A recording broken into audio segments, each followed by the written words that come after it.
subscribe.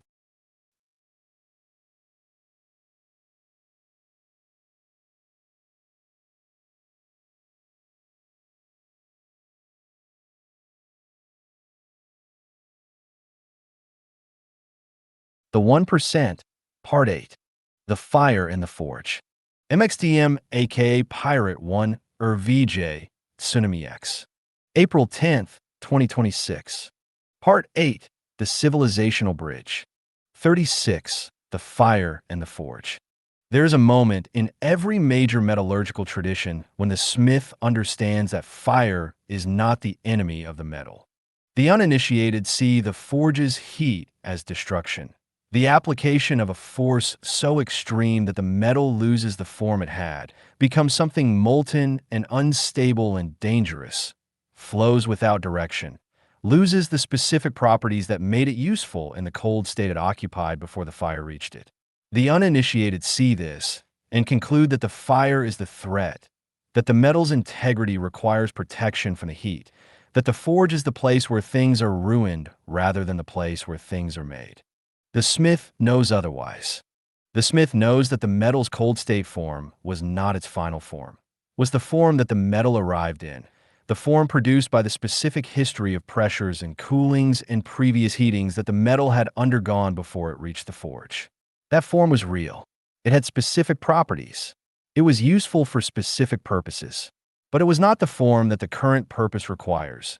And the only path from the form the metal has to the form the purpose requires passes through the heat that the uninitiated read as destruction. The fire does not destroy the metal. It liberates the metal from the form that was not its final form. And the forge, the specific spatial arrangement of the fire and the anvil and the tools and the smith's specific intelligence, is not the place where the metal is ruined. It is the place where the metal is made into what it needs to become, through the specific combination of heat sufficient to make the change possible and form-giving pressure sufficient to direct the change toward the purpose that the new form must serve. The civilization we are inside is in the forge. This is not a metaphor deployed for rhetorical effect. It is the most precise description available of the specific condition of the current historical moment.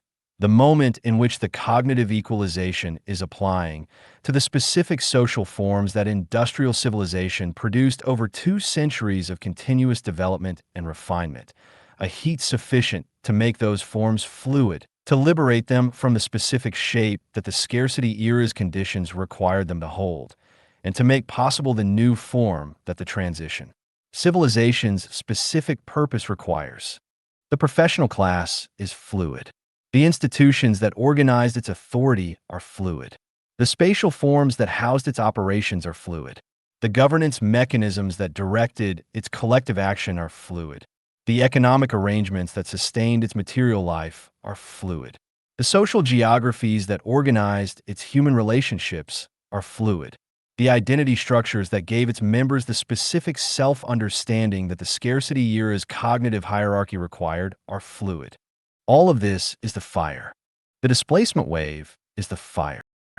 The legitimacy crisis of institutions is the fire. The dissolution of the cognitive hierarchy is the fire.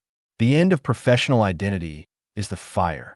The collapse of the information asymmetries that made the scarcity era's power arrangement sustainable is the fire. The uninitiated, and the category of the uninitiated includes a significant fraction of the policy makers and the institutional leaders and the cultural commentators who are attempting to understand and respond to the current moment, see this fire, and conclude that the civilization is being destroyed, that the fluidity is the loss of the specific forms that the civilization requires to function, that the urgency is to restore the cold state form, to rebuild the institutions whose legitimacy has been challenged, to restore the employment whose dissolution has produced the displacement, to reestablish the cognitive hierarchy whose dissolution has destabilized the social arrangements it organized. This is the uninitiated's response to the forge, is the response that will fail. Not because restoration is never the right response to change. There are conditions in which the specific form that change has dissolved was the right form, and the restoration of that form is the correct response to its dissolution. But because the cognitive equalization is not a disruption of the scarcity era's forms that leaves the conditions for those forms intact, is not the kind of change that restoration can address. Because the conditions that produce the forms have changed in ways that make the form's restoration impossible even when the will to restore them is present. The information asymmetry that made the cognitive hierarchy's authority legitimate is not temporarily disrupted. It is structurally dissolved by the AI tools that are making sophisticated analysis available to everyone who claims them. And the dissolution is irreversible in the specific sense that no institutional arrangement can recreate the scarcity of analytical capacity that the hierarchy's legitimacy required once the tools that dissolve it are present in the world. The employment that organized the professional class's identity and its daily life is not temporarily reduced by a cyclical economic downturn. It is structurally transformed by the same tools, and the transformation is producing a different relationship between the human and the function, a different configuration of what humans do and what automated systems do, that will not return to the previous configuration regardless of the policy responses that attempt to preserve the previous configuration's specific forms. The institutions whose legitimacy is in crisis are not temporarily challenged by a period of unusually rapid change.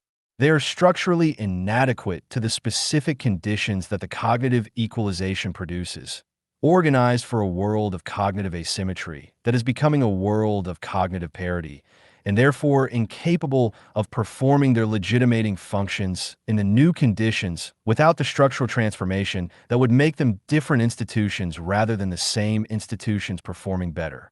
The fire is not a disruption of the scarcity era's conditions. It is the dissolution of the scarcity era's conditions. And the correct response to the dissolution of conditions is not the restoration of the forms those conditions produced. It is the formation of the new forms that the new conditions require. That is what the forge is for. The 1% campus is a forge, not the only forge. Every institution and community and governance experiment that is genuinely grappling with the conditions that the cognitive equalization is producing is a forge in the sense that this chapter intends. But the specific forge that this doctrine is building, the specific spatial and institutional arrangement of fire and form-giving pressure and the Smith's intelligence, is the transition campus, where the specific people whom the dissolution has made fluid are received in their fluidity and subjected to the specific form-giving pressures that direct the change toward the new forms that the transition civilization requires. The fire that the campus receives is the fluidity of the displaced, the specific condition of the people who arrive at the campus and the dissolution of the professional identity and the employment and the institutional authority and the social geography that the scarcity era organized their lives around. They arrive fluid, not destroyed, not ruined, but liberated from the specific forms that the scarcity era's conditions require them to hold, and therefore available for the new forms that the transition era's conditions require them to become. The form-giving pressure that the campus applies is the specific combination of the community, the dream validation process, the being surface, the non-hierarchical governance, the cross-class encounter, the temporal rhythms, and the new civic minds formation. The specific elements of the campus's design that give direction to the fluidity, that shape the change toward the specific forms that the transition civilization requires rather than allowing the fluidity to resolve into the default forms that the uninitiated's restoration impulse would impose. The Smith's intelligence that the campus embodies is the doctrine, the specific understanding of what the transition civilization requires and how the forge's specific design produces it, the governing logic that shapes every element of the campus's spatial and institutional architecture toward the new forms that the purpose demands. The forge makes the new forms. But the forge requires fuel, and the fuel is the specific understanding of what is being dissolved and why the dissolution is necessary, and what the new form must be capable of doing that the old form could not. Without this understanding, without the Smith's intelligence, the forge is only heat, and heat without direction produces not new forms, but the formless residue of forms that have been dissolved without being given the pressure that would direct the dissolution toward something new. The doctrine is the Smith's intelligence. It provides the specific understanding of the dissolution, the cognitive equalization the displacement wave, the legitimacy crisis, the end of professional identity, the collapse of the social geography of class. That makes the forge's heat legible as the necessary precondition of a new forms rather than as the threat to the old ones. And it provides a specific understanding of what the new forms must be capable of: the dream validation process, the new civic mind, the post-professional identity, the non-hierarchical authority, the economic substrate without extraction, the being surface, the cross-class solidarity that gives the form-giving pressure its specific direction. There is a dimension of the forge metaphor that the doctrine must extend beyond the conventional reading of the metallurgical image, because the conventional reading stops at the individual smith working the individual piece of metal toward the individual purpose, and the transition civilization's forge is working at a scale that the individual smith cannot encompass. The forge of the civilizational transition is not the work of a single smith with a single piece of metal toward a single purpose.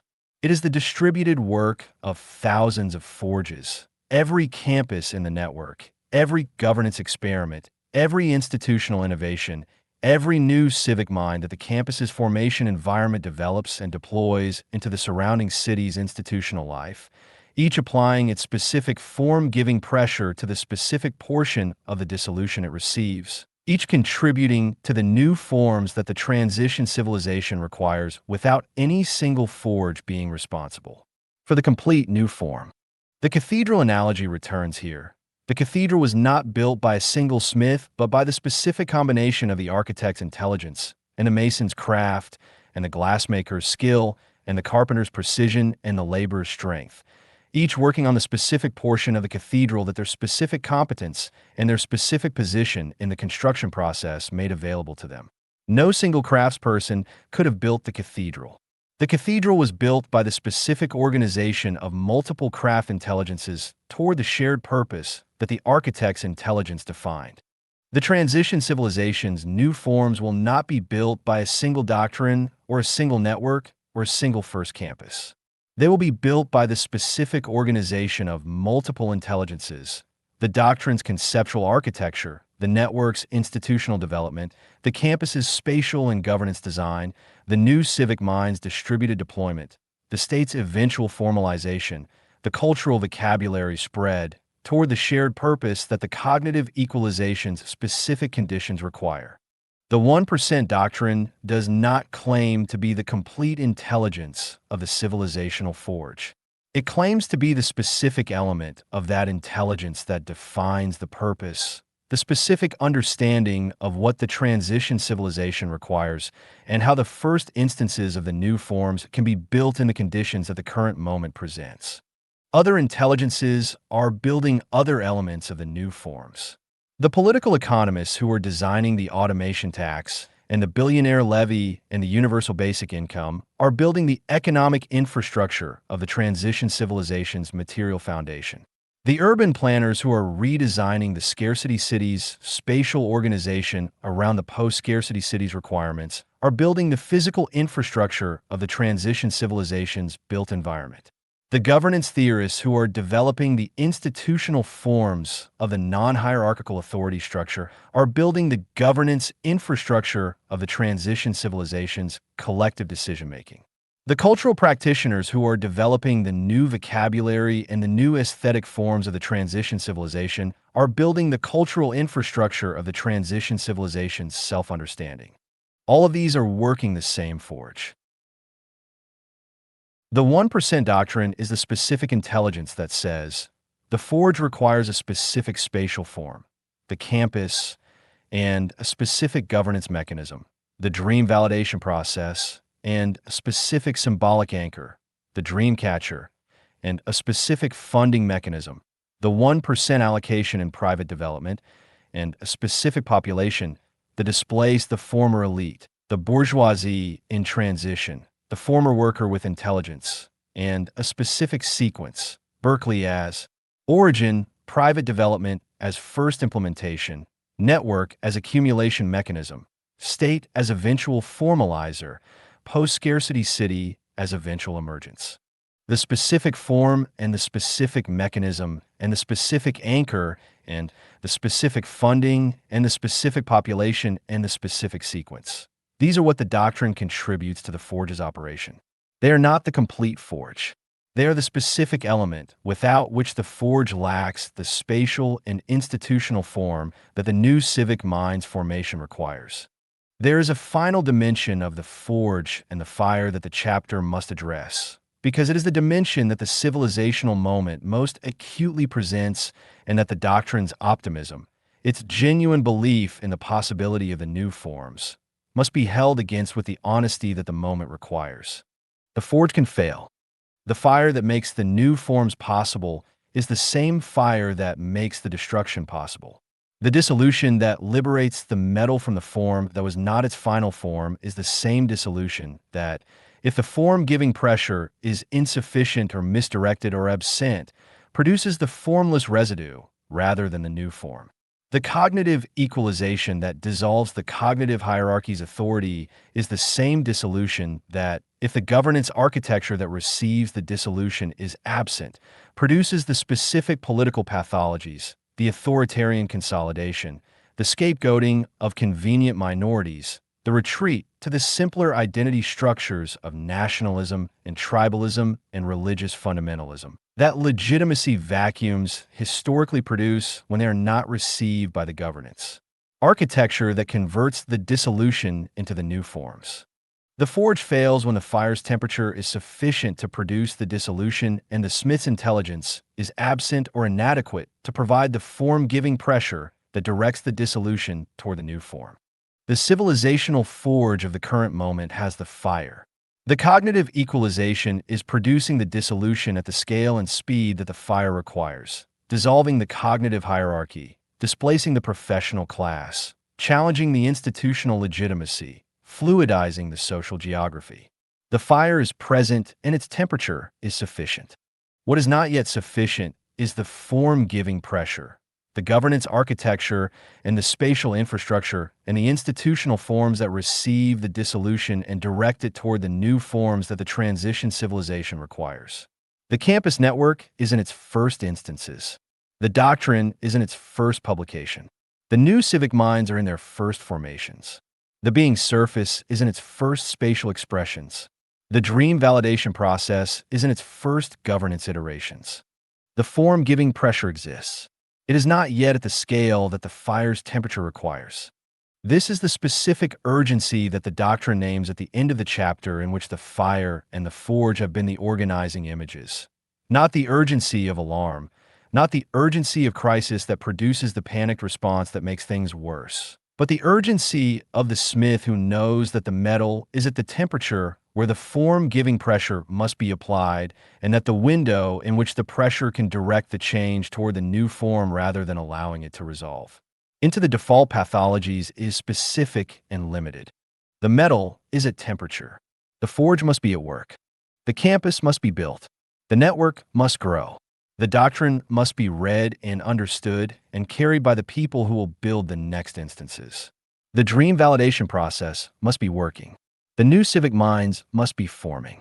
The being surfaces must be receiving the displaced. Not eventually. Now.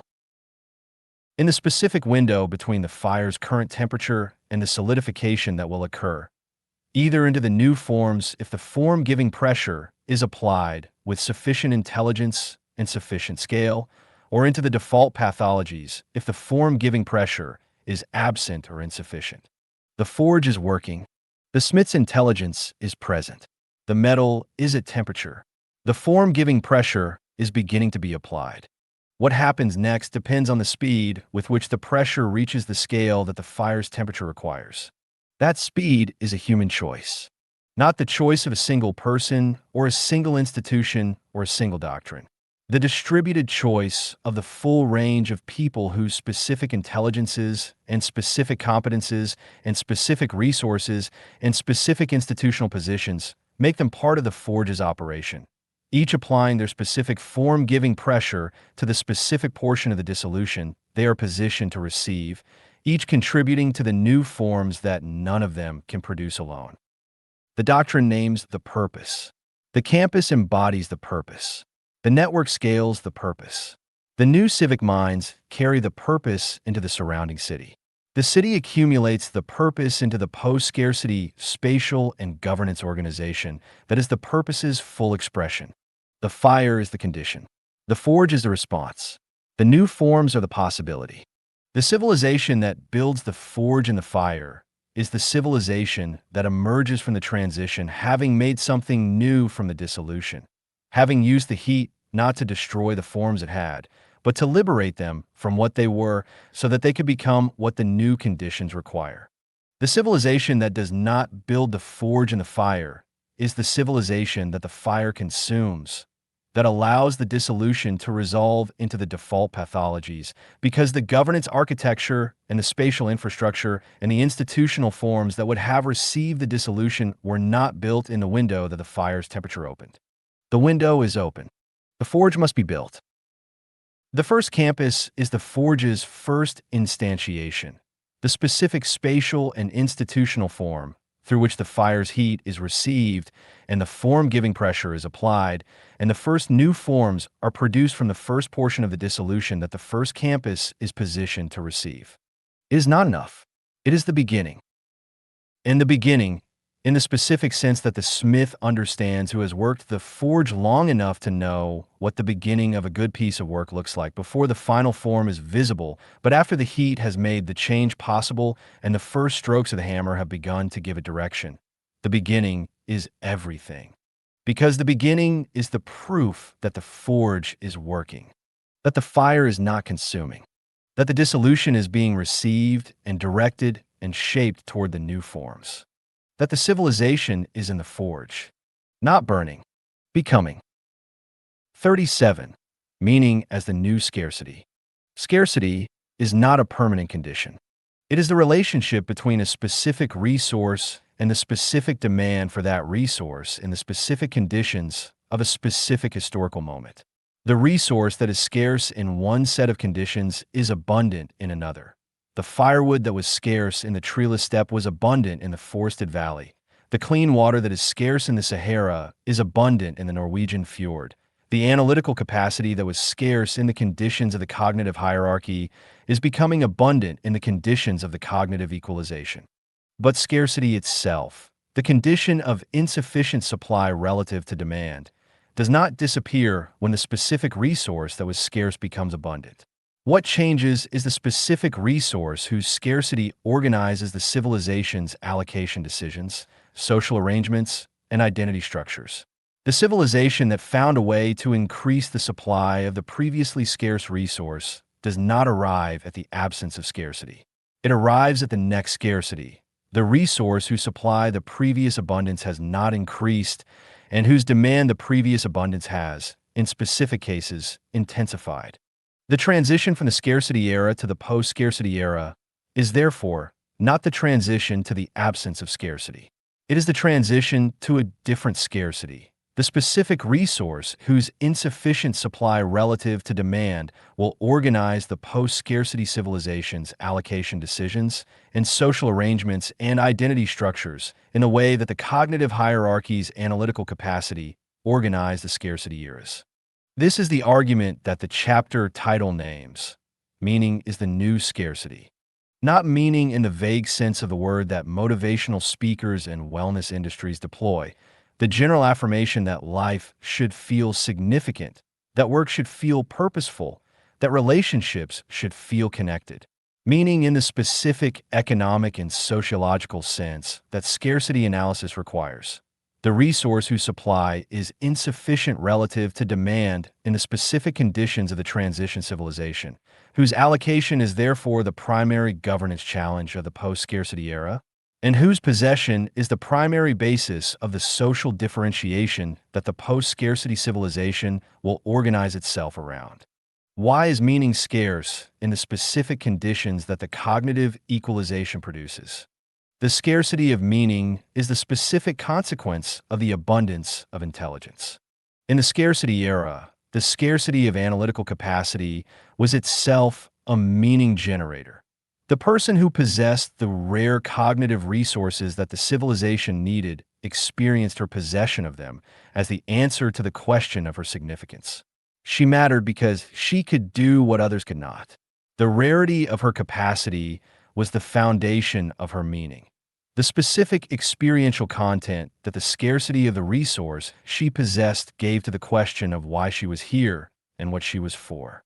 The cognitive equalization dissolves this meaning generator. When the analytical capacity that was the foundation of the professional sense of significance is no longer scarce. When anyone who claims the AI tools can produce sophisticated analysis at the level that the professional's years of credential training were required to produce, the possession of that capacity is no longer the answer to the meaning question. The rarity that made the capacity meaningful is gone. The capacity remains, but the specific form of meaning it generated, the meaning of the rare and the necessary, is dissolved with the rarity. This is the meaning crisis at the center of the cognitive equalization's human consequences, not the economic crisis of lost income, which is real and urgent, but the deeper existential crisis of the dissolved meaning generator, the specific loss of the resource whose possession was the foundation of the professional identity's answer to the question of why she was here. The cognitive equalization does not only dissolve the existing meaning generators. It intensifies the demand for meaning in the specific way that every increase in material abundance intensifies the demand for the non-material dimensions of the good life. The history of every successful economic development is the history of the increasing demand for meaning as the material conditions of life improve. The society that is struggling with material scarcity, with insufficient food, shelter, safety, and physical health, is the society in which material provision absorbs the majority of human attention and energy, leaving limited residual capacity for the pursuit of meaning in the fuller sense. The society that has solved the problem of material scarcity, whose members have reliable access to the food, shelter, safety, and physical health that the material foundation of the good life requires, is the society in which the question of meaning becomes the primary organizing challenge of collective and individual life. The cognitive equalization is the most radical and rapid increase in the effective material abundance available to the majority of the world's population since the Industrial Revolution, not because it increases the material goods available, but because it dramatically increases the cognitive capacity available, which is the primary input to the production of material goods and the primary mechanism through which the material goods that are already produced are made accessible to the people who need them. The cognitive equalization that makes sophisticated analysis, planning, argumentation, and knowledge available to everyone who claims the tools is the effective equivalent of the material abundance that the Industrial Revolution made available to the people who were connected to its production systems. An enormous increase in the effective resources available to the people the equalization reaches, with the attendant increase in the demand for meaning that every such increase in effective resources produces. The demand for meaning is therefore increasing at precisely the moment that the primary supply mechanism of meaning, the scarcity of the cognitive capacity whose possession was the meaning generator of the scarcity era, is dissolving. Demand increasing, supply mechanism dissolving. The economic analysis is straightforward. This is the condition that produces the new scarcity. Meaning becomes scarce in the transition civilization, not because meaning is inherently rare or inherently difficult to produce. The capacity for meaning is present in every human being and in every human community, in the same way that the capacity for analytical thought was present in every human being, even in the conditions of the cognitive hierarchy's information asymmetry.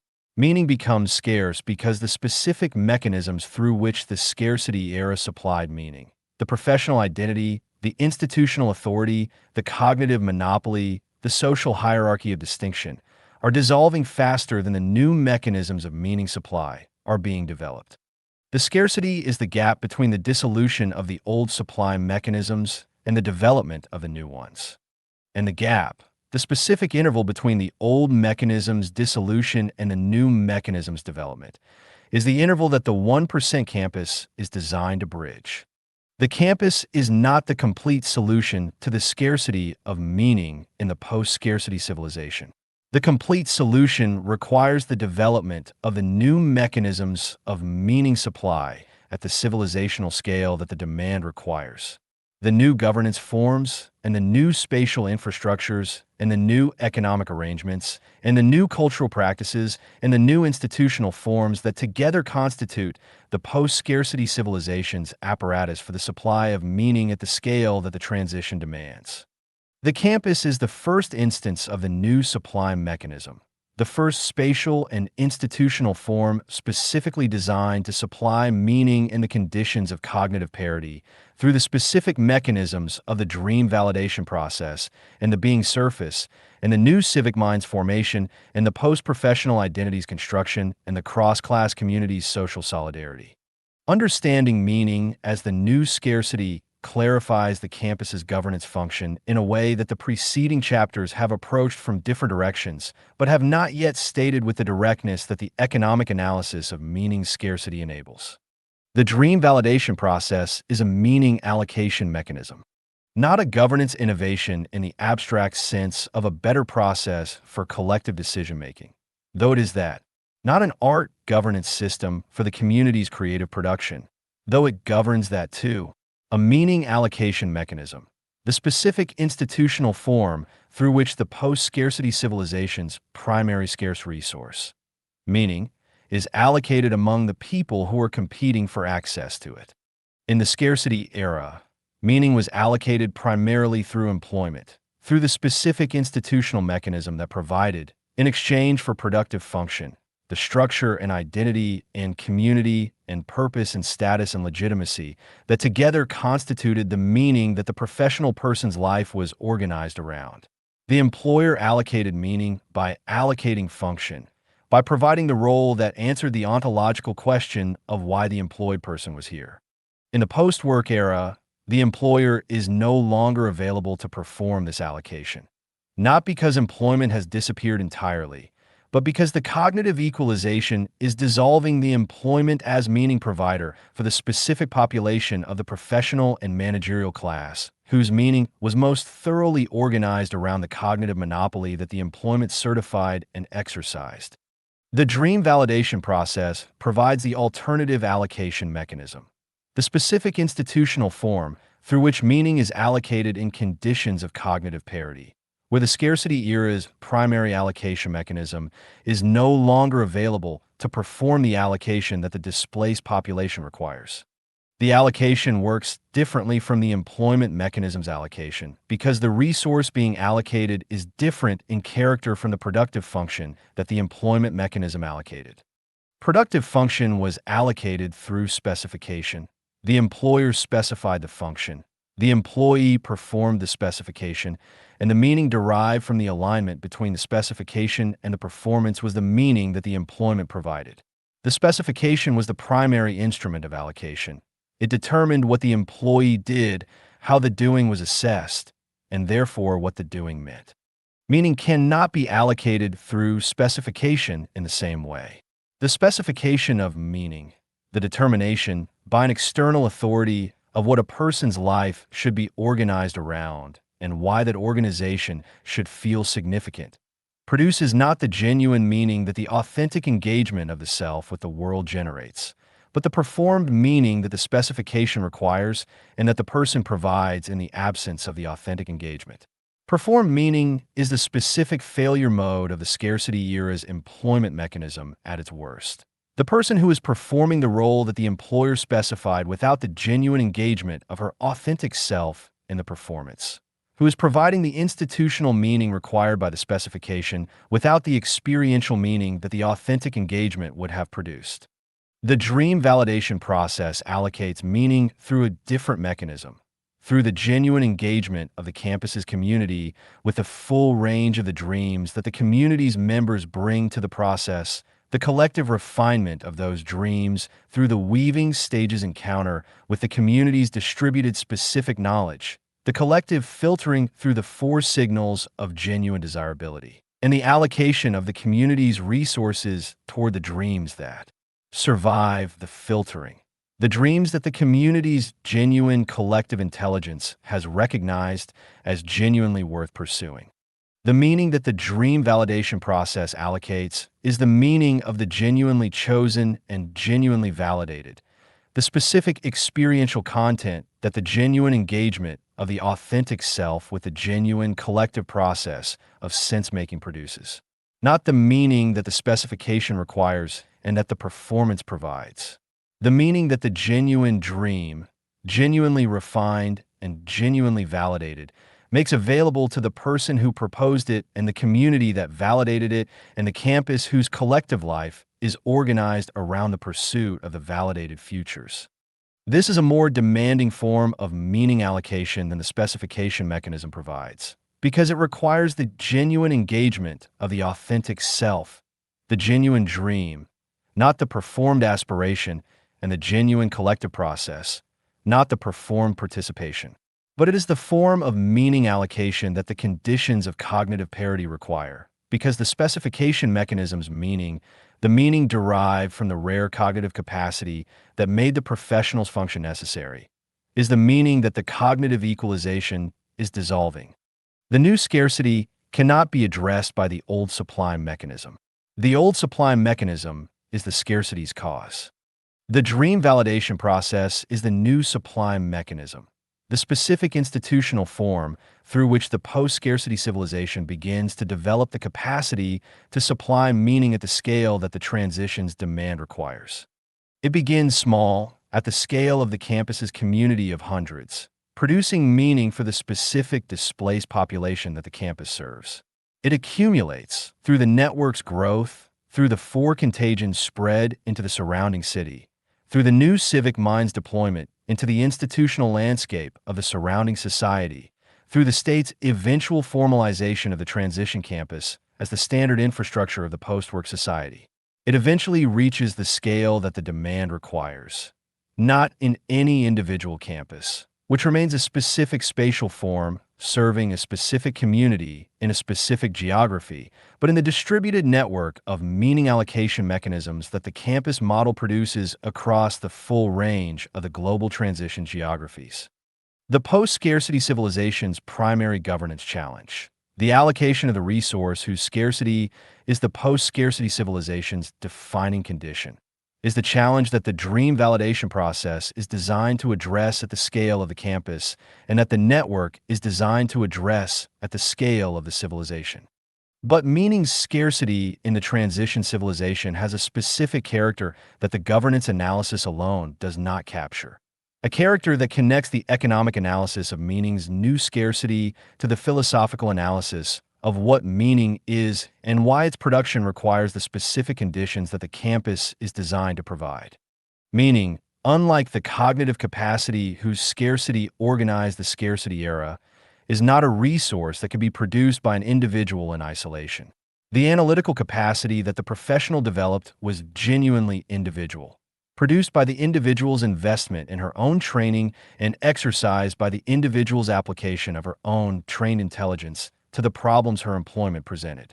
It was socially enabled by the educational institutions that trained her and the employers that provided the problems and the institutional infrastructure that organized her exercise of it. But it was individual in the specific sense that the individual possessed it and the individual deployed it. Meaning is not individual in this sense. Meaning is relational, produced by the relationship between the individual's authentic engagement with the world and the social recognition of that engagement as significant by the community of others whose recognition the individual requires for the meaning to be fully real. The meaning that the scarcity era's employment provided was partly the individual's experience of the genuine exercise of genuine competence, but it was also and essentially the social recognition of that exercise as significant, the institutional recognition of the employed person's function as necessary, the social recognition of her professional identity as valuable, the community recognition of her contribution as worth-making. The relational character of meaning is why the campus's community is not incidental to the meaning allocation that the dream validation process performs, is not merely the social context in which the meaning allocation mechanism operates, but the constitutive condition of the meaning that the mechanism produces. The dream that the dream validation process validates is meaningful not only because the person who proposed it experiences it as significant, but because the community whose genuine collective intelligence has validated it recognizes it as significant. Because the relational dimension of meaning's production has been satisfied by the genuine recognition of the genuine community.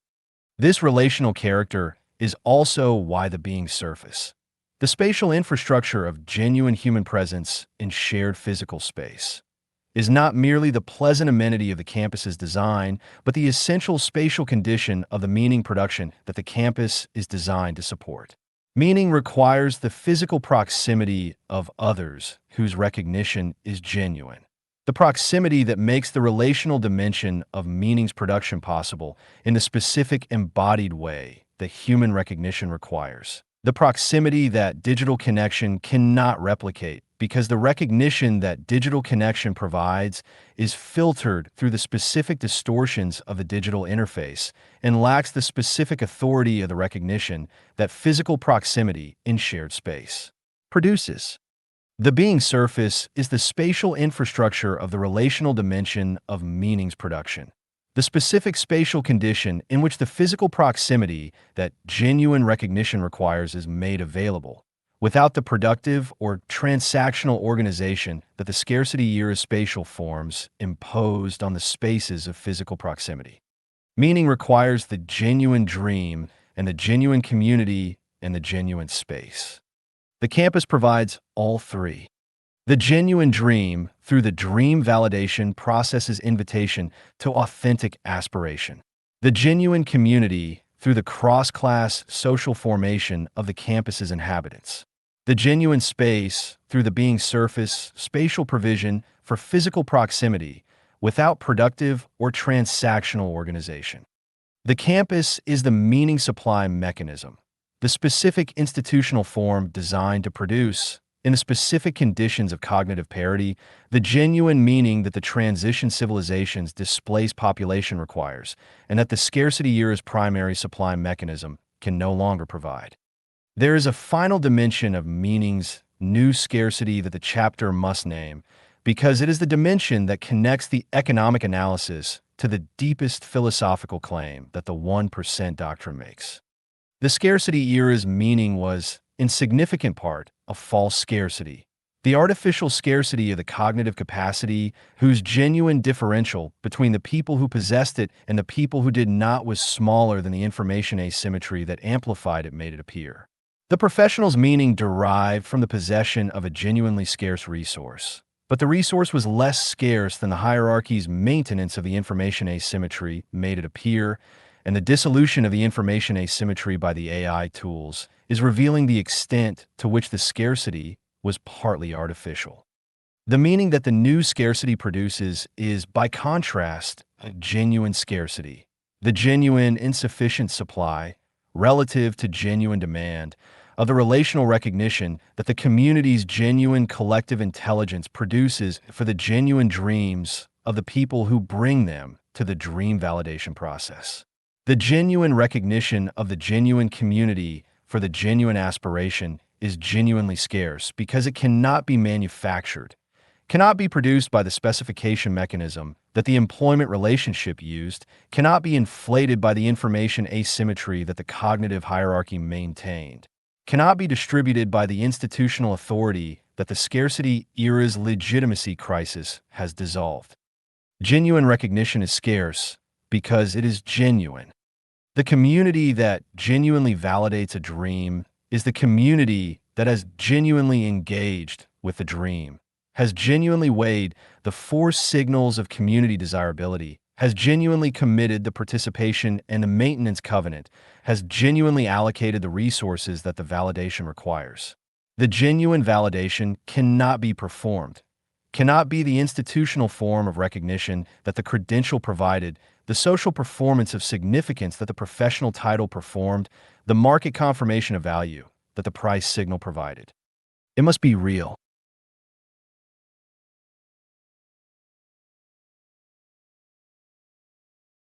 And the real, in the specific sense of the genuinely relational, genuinely collective, genuinely engaging encounter between the authentic self and the authentic community, is the scarcest thing in a civilization that has spent 2 centuries developing the machinery of the performed real and is now discovering, in the dissolution of that machinery's primary organizing principle, that the performed real was never what it promised to be.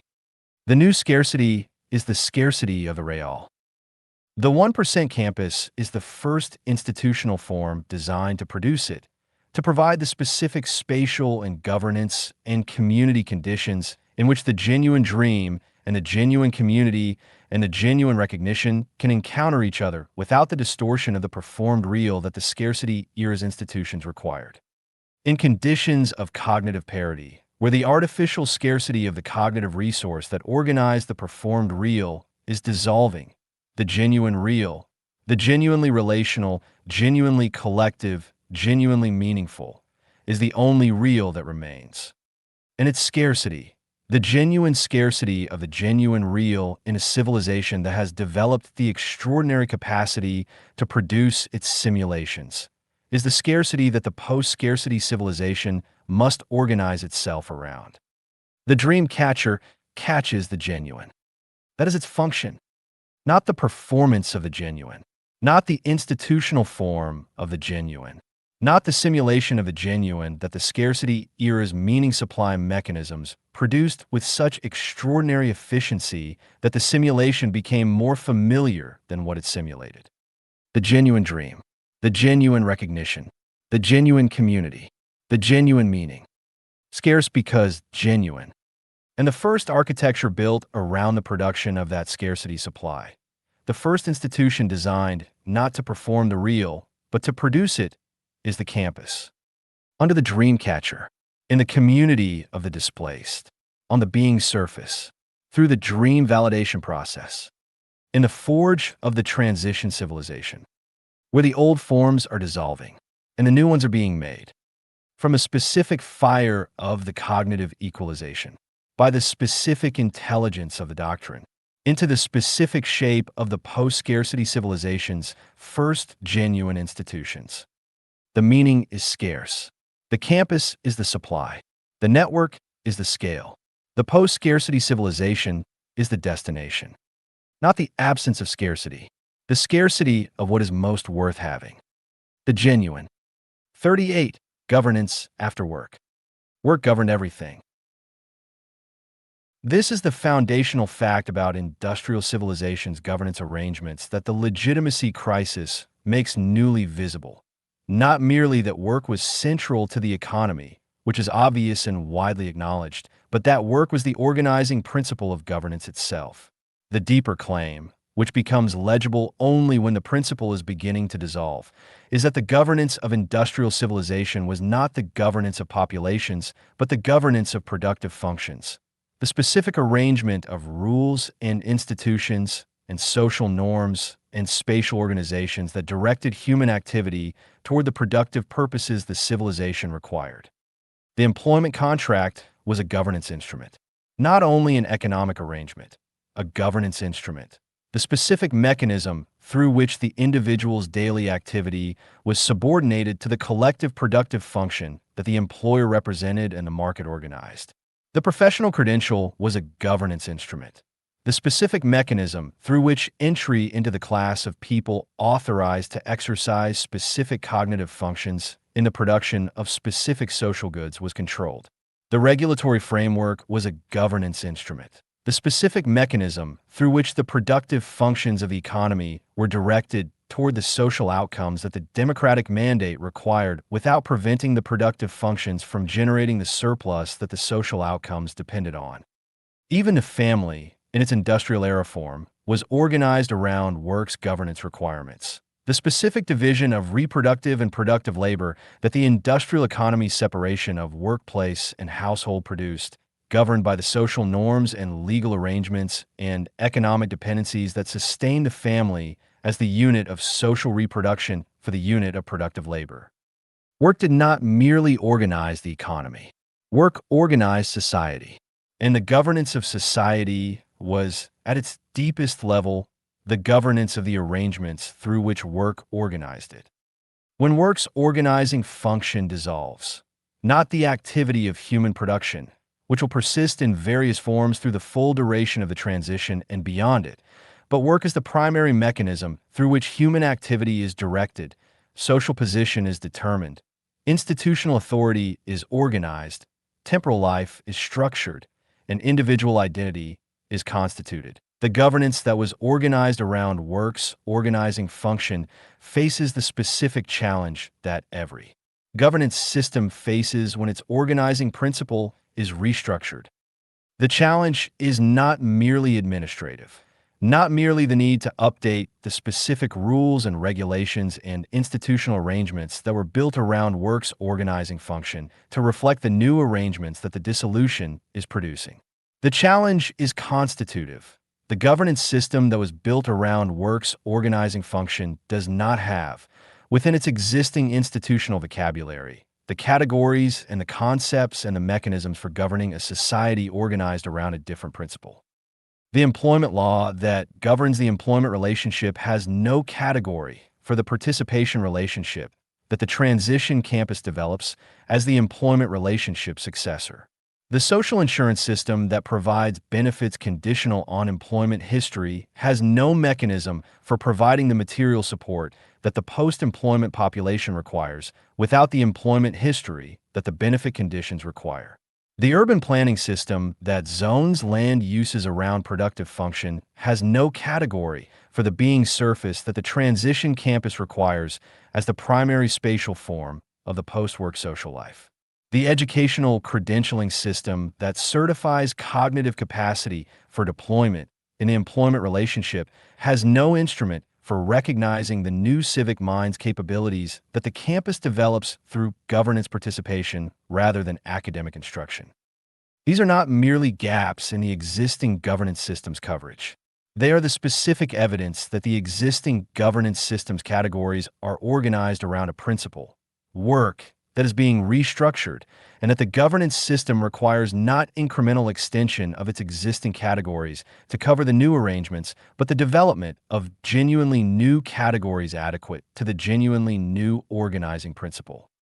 Governance after work requires a new vocabulary, not the complete replacement of the existing governance vocabulary. The employment law and the social insurance and the planning system and the credentialing infrastructure will persist in modified forms throughout the transition and beyond it, because the activity of human production that they govern will persist in modified forms. But the supplement of the existing vocabulary with the new categories that the post-work organizing principle requires, the categories that can receive and direct and legitimate the forms of human activity that the post-work society is producing in the space that the dissolution of work's organizing function is opening, were the foundational categories that governance after work requires. The first category is participation as a legitimate organizing principle of social life. The existing governance vocabulary treats participation, the voluntary engagement of persons in collective activities whose purpose is the production of social goods rather than economic goods, as a residual category. It is what people do with the time and energy that employment does not require. It is legitimate in the spaces that the employment relationship allocates to it. The weekend, the retirement, the volunteering that the employed person undertakes alongside her primary productive function. It is illegitimate in the existing governance vocabulary as the primary organizing principle of a person's social life. The condition of the person whose primary activity is participation rather than employment is the condition of the unemployed, whose governance treatment is the treatment of the person in a deficient state awaiting the restoration of the legitimate primary activity that employment provides. Governance after work requires the elevation of participation from the residual category to the primary category. The recognition that participation in the governance and care and cultural production and community life of the collective is a legitimate organizing principle of social life, not a deficient substitute for the employment that has not yet been restored or the retirement that has not yet been reached. This elevation is not merely a change in the moral vocabulary of governance. The recognition that participation is as worthy as employment, which the existing moral vocabulary of liberal democratic governance has always been capable of articulating. It is a change in the institutional vocabulary, the development of the specific institutional categories through which participation, as a primary organizing principle, can receive the social recognition and the material support and the legal protection that the existing governance vocabulary reserves for employment.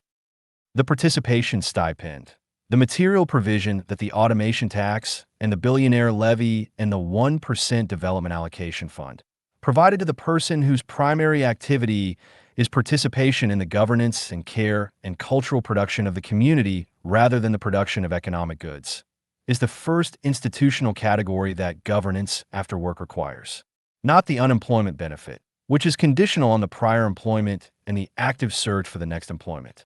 The participation stipend, which recognizes participation as the primary activity and provides the material foundation that participation as a primary activity requires.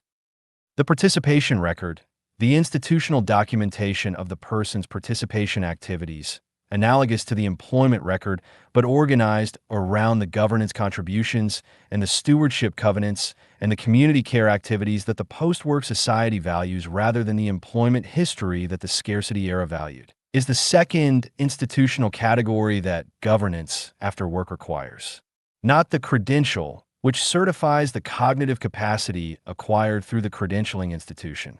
The participation record, which documents the specific contributions made through the genuine exercise of genuine competence in the service of genuine collective need. The participation right, the legal entitlement of every person to access the spatial and governance and community infrastructure that participation as a primary activity requires, analogous to the employment right that the labor law developed to protect the employed person's access to the conditions of productive activity, is the third institutional category that governance after work requires. The second category is collective intelligence as a legitimate source of governance authority. The existing governance vocabulary derives authority from two primary sources: the democratic mandate, which derives authority from the aggregated expression of individual preferences through the electoral process, and the expert authority, which derives authority from the credentialed expertise of the person whose specific cognitive capacity has been certified as sufficient for the exercise of governance in specific domains. Both of these authority sources are organized around the scarcity era's information environment. The democratic mandate aggregates individual preferences on the assumption that the individuals who are expressing the preferences are separately forming them, that the expression of democratic preference is the expression of the individual's autonomous cognitive engagement with the political choices being made. The expert authority derives from the certified individual's possession of the cognitive capacity that is assumed to be unavailable to the people who defer to it. The cognitive equalization restructures both of these assumptions simultaneously. The AI tools that make sophisticated analysis available to everyone who claims them change the character of the autonomous individual cognitive engagement with political choices. The individual who is forming her political preferences with AI assistance is not forming them in the way that the democratic mandate's aggregation logic assumes. And the cognitive capacity that the expert authority claims is increasingly available to the people who are being asked to defer to it. The basis of the deference is dissolving with the information asymmetry that made it rational. Governance after work requires a new source of authority adequate to the conditions of cognitive parity. The collective intelligence authority that the campus's governance architecture develops and that the preceding chapters have described. The specific authority of the judgment that emerges from the genuine engagement of the full range of a community's specific knowledge in the dream validation process's governance. The authority that is not the aggregation of individual preferences and not the delegation to certified individual expertise, but the emergent understanding of the collective whose specific knowledge, genuinely combined through genuine process, exceeds the understanding of any individual contributor. The existing governance vocabulary has no category for this authority. It can approximate it through the deliberative democracy mechanisms that the governance theory has developed for the specific challenge of producing genuine collective intelligence rather than the mere aggregation of individual preferences. but the approximation remains within the existing vocabulary's categories and therefore cannot fully receive the collective intelligence authority that the cognitive parity conditions produce. Governance after work requires the development of the specific institutional category of collective intelligence authority. The legal and institutional recognition of the judgments that emerge from the specific governance processes designed to produce genuine collective intelligence as having a form of authority that the existing governance vocabulary does not yet possess the category to recognize. The dream validation process is the prototype of this category. The specific governance mechanism whose operation in the campus demonstrates what collective intelligence authority looks like in practice, what institutional conditions its production requires, and what the difference between the genuine collective intelligence that the process is designed to produce and the performed collective intelligence that the existing governance vocabulary's approximations produce in practice.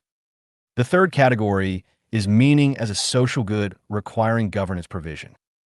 The existing governance vocabulary has well-developed categories for the governance provision of material social goods: food, housing, healthcare, education, physical security. These categories are organized around the recognition that the market's allocation of these goods is insufficient to meet the genuine need that the full population has for them, and that the governance system must supplement the market's allocation through the specific institutional mechanisms of the welfare state and the public provision infrastructure. The cognitive equalization and the displacement wave are producing a population with genuine need for meaning, for the social recognition and the purposeful participation and the identity structure and the community connection that the employment relationship provided, and that the displacement wave is dissolving at a scale that the market's allocation of meaning is insufficient to meet. The market allocates meaning through the experience economy's productions of the simulated meaningful, through the wellness industry's techniques for the cultivation of the sense of significance, through the entertainment industry's narratives of the meaningful life.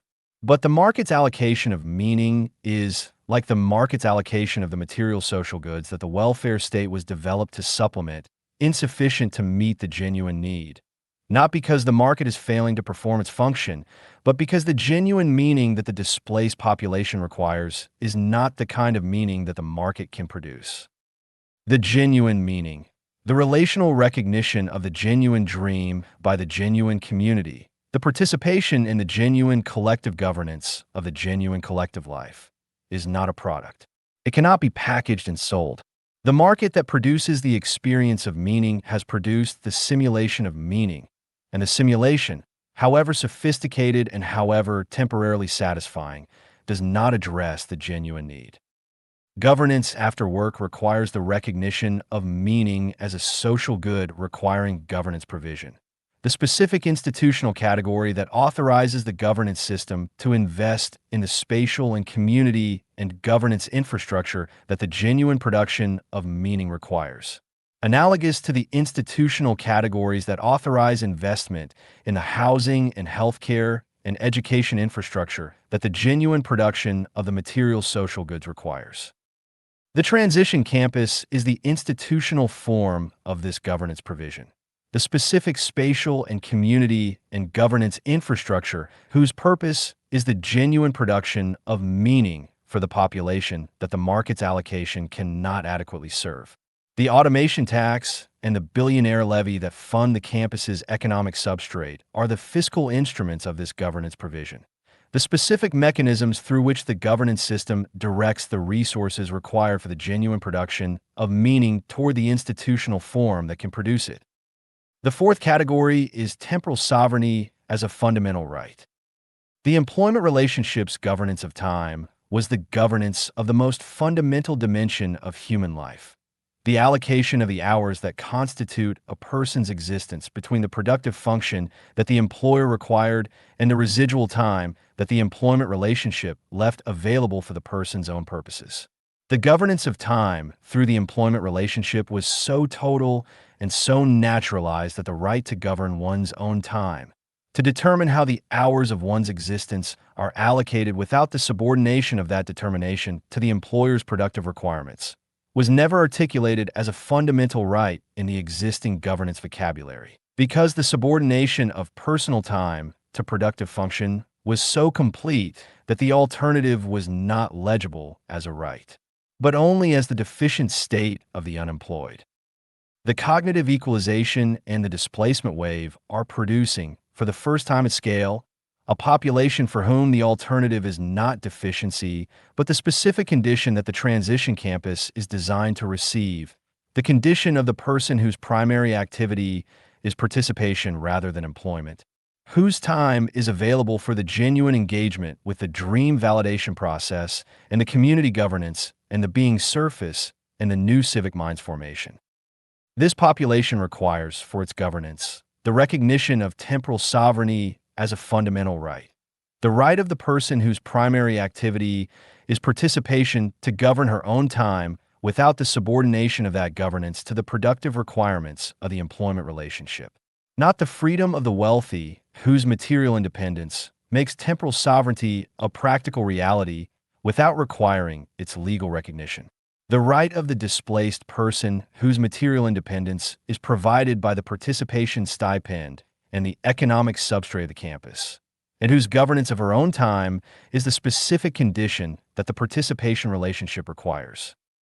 Temporal sovereignty as a fundamental right is the governance category that recognizes the participation relationship as a genuine primary organizing principle of social life, rather than the deficient residual of the employment relationship's dissolution. The specific legal and institutional recognition that the governance of one's own time in the service of genuine participation is a legitimate primary activity deserving of the same governance protection that the governance of the employer's time in the service of productive function has received. The fifth category is community as a governance unit. The existing governance vocabulary derives most of its institutional categories from the individual and the state. The rights of the individual, the authority of the state, the specific relationship between the individual and the state that the democratic mandate mediates. The community, the specific social formation that the campus develops through the cross-class encounter in the cognitive parity environment, is present in the existing governance vocabulary as the aggregation of individuals in a geographical location, but not as the specific governance unit that the campus's collective intelligence authority requires. The campus's community is not an aggregation of individuals. It is a specific social formation with a collective intelligence that exceeds the sum of its individual members' intelligences. The emergent understanding that the genuine combination of the full range of the community's specific knowledge through the dream validation process produces. This collective intelligence is the community's primary governance resource, and it is a resource that the existing governance vocabulary cannot recognize because the existing vocabulary's categories are organized around the individual and the state rather than the community as a governance unit with its own authority. Governance after work requires the development of the community as a governance category. The specific institutional recognition of the campus community's collective intelligence authority, the legal framework within which the dream validation process's governance decisions are recognized as having legitimate authority over the campus's collective life, and the relationship between the campus community's governance authority and the state's governance authority that allows both to operate in the same geography without the conflict that the absence of a clear category for the community as a governance unit would produce.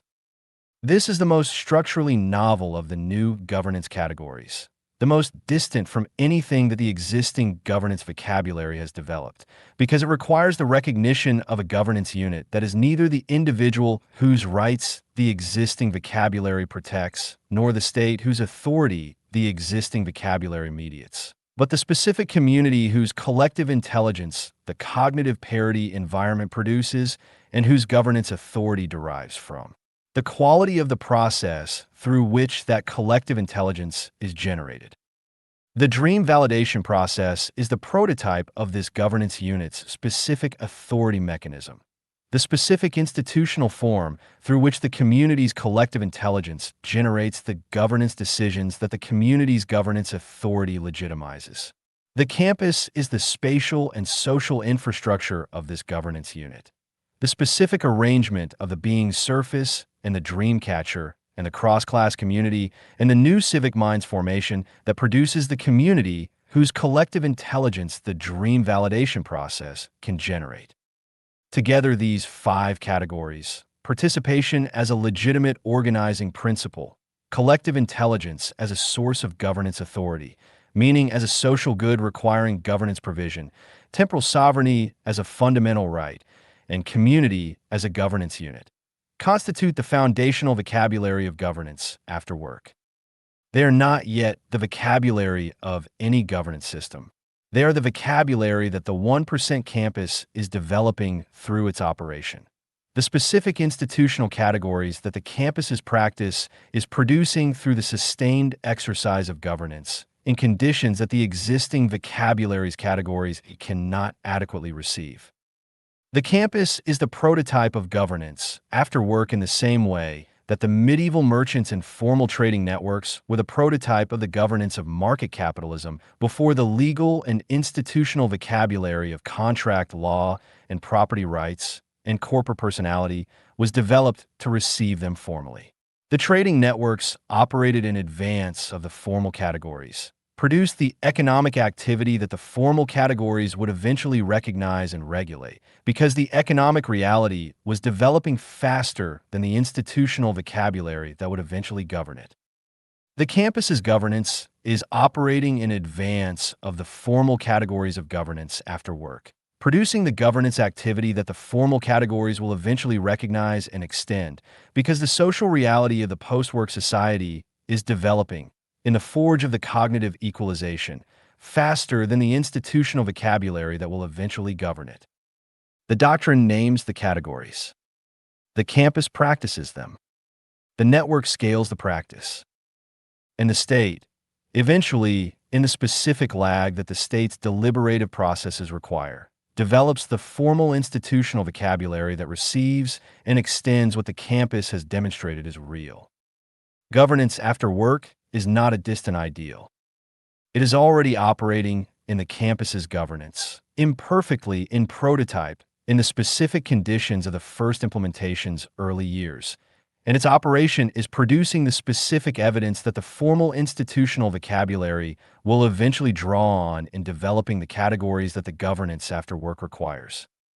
The dream validation process is not the final form of governance after work. It is the first working instance, from which the final forms, the formal law and the institutional categories and the state's infrastructure and the civilizational scale governance arrangements, will eventually develop. The way that every formal governance category has developed, from the practice that preceded the category to the category that eventually received the practice and gave it the institutional recognition that the practice's scale eventually required. The practice is underway. The category is forming. The governance after work is beginning. Under the dream catcher. In the campus. In the community of the displaced who are governing their collective life by the principles that the transition civilization requires and that the existing governance vocabulary cannot yet fully receive. But will. Because the reality always precedes the category that receives it. And the campus is the reality. 39. Sovereignty of the augmented citizen. Sovereignty has always been a contested word. In its classical application, it named the supreme authority of the state, the specific quality of political power that recognizes no higher human authority over its exercise. Sovereignty, in this sense, was the property of the entity that could make binding decisions for the political community without those decisions being subject to the review or reversal of any other entity at the same level of political organization. The sovereign state, the sovereign parliament, the sovereign people, in the democratic formulation that transferred the classical sovereignty of a monarch to the aggregate of the citizens whose collective will the democratic process was designed to express.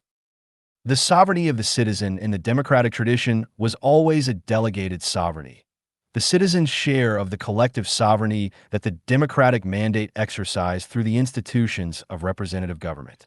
The citizen was sovereign in the aggregate, through the periodic expression of the democratic mandate, and subject in the individual daily life to the governance that the aggregate sovereignty had authorized. The citizen's individual sovereignty over her own life was the residual of the state's governance, the space that the governance left ungoverned, the specific dimensions of existence that the democratic tradition determined were not appropriate objects of collective governance authority. This is the sovereignty that industrial civilization's governance architecture was built to protect and to limit, to protect the residual space of individual life from the encroachment of collective governance, and to limit that protection to the residual space that the collective governance required to be ungoverned in order to remain legitimate. The augmented citizen requires a different understanding of sovereignty. Not the delegated sovereignty of the democratic citizen whose share of collective authority is exercised periodically through the electoral process. Not the residual sovereignty of the liberal subject whose individual life is protected from collective governance in the spaces that the governance leaves ungoverned, but the specific sovereignty of the person who possesses, through the AI tools that the cognitive equalization has made available, the genuine cognitive capacity to govern herself, to make the analytical and planning and deliberative judgments that industrial civilization delegated to the expert class and the state, because those judgments required the cognitive resources that the individual citizen did not possess. The augmented citizen's sovereignty is the sovereignty of genuine cognitive capacity rather than the sovereignty of institutional authorization. This distinction is not subtle. The governance architecture of industrial civilization was organized, at its deepest level, around the assumption that the citizen's cognitive capacity was insufficient for the exercise of the full range of governance functions that the political community required, that the complexity of modern governance exceeded what the average citizen could contribute to without the mediation of the expert and the representative and the administrative professional whose specific training equipped them for. The governance functions that the citizen's cognitive resources did not. The citizen voted. The expert governed. The representative mediated. The administrator implemented. This was not the failure of democratic aspiration. It was the pragmatic adaptation of democratic governance to the genuine cognitive asymmetry of the information environment in which industrial civilization operated. The cognitive equalization changes this at the root. The AI tools that make sophisticated analysis available to the person who claims them are not producing a population of experts, people whose credentialed training in specific domains has produced the specific knowledge that governance in those domains requires. They are producing something more fundamental, a population capable of engaging genuinely with the analytical dimensions of governance questions across the full range of domains that the political community must address.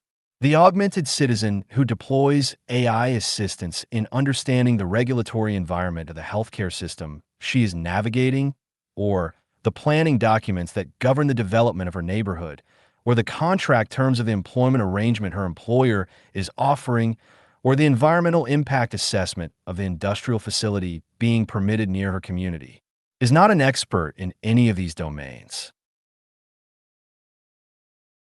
She is a genuinely capable participant in the governance decisions that affect them, capable of the specific analytical engagement with the evidence and the arguments that the governance of these domains requires, in a way that the unaided citizen of the pre-equalization information environment could not have been.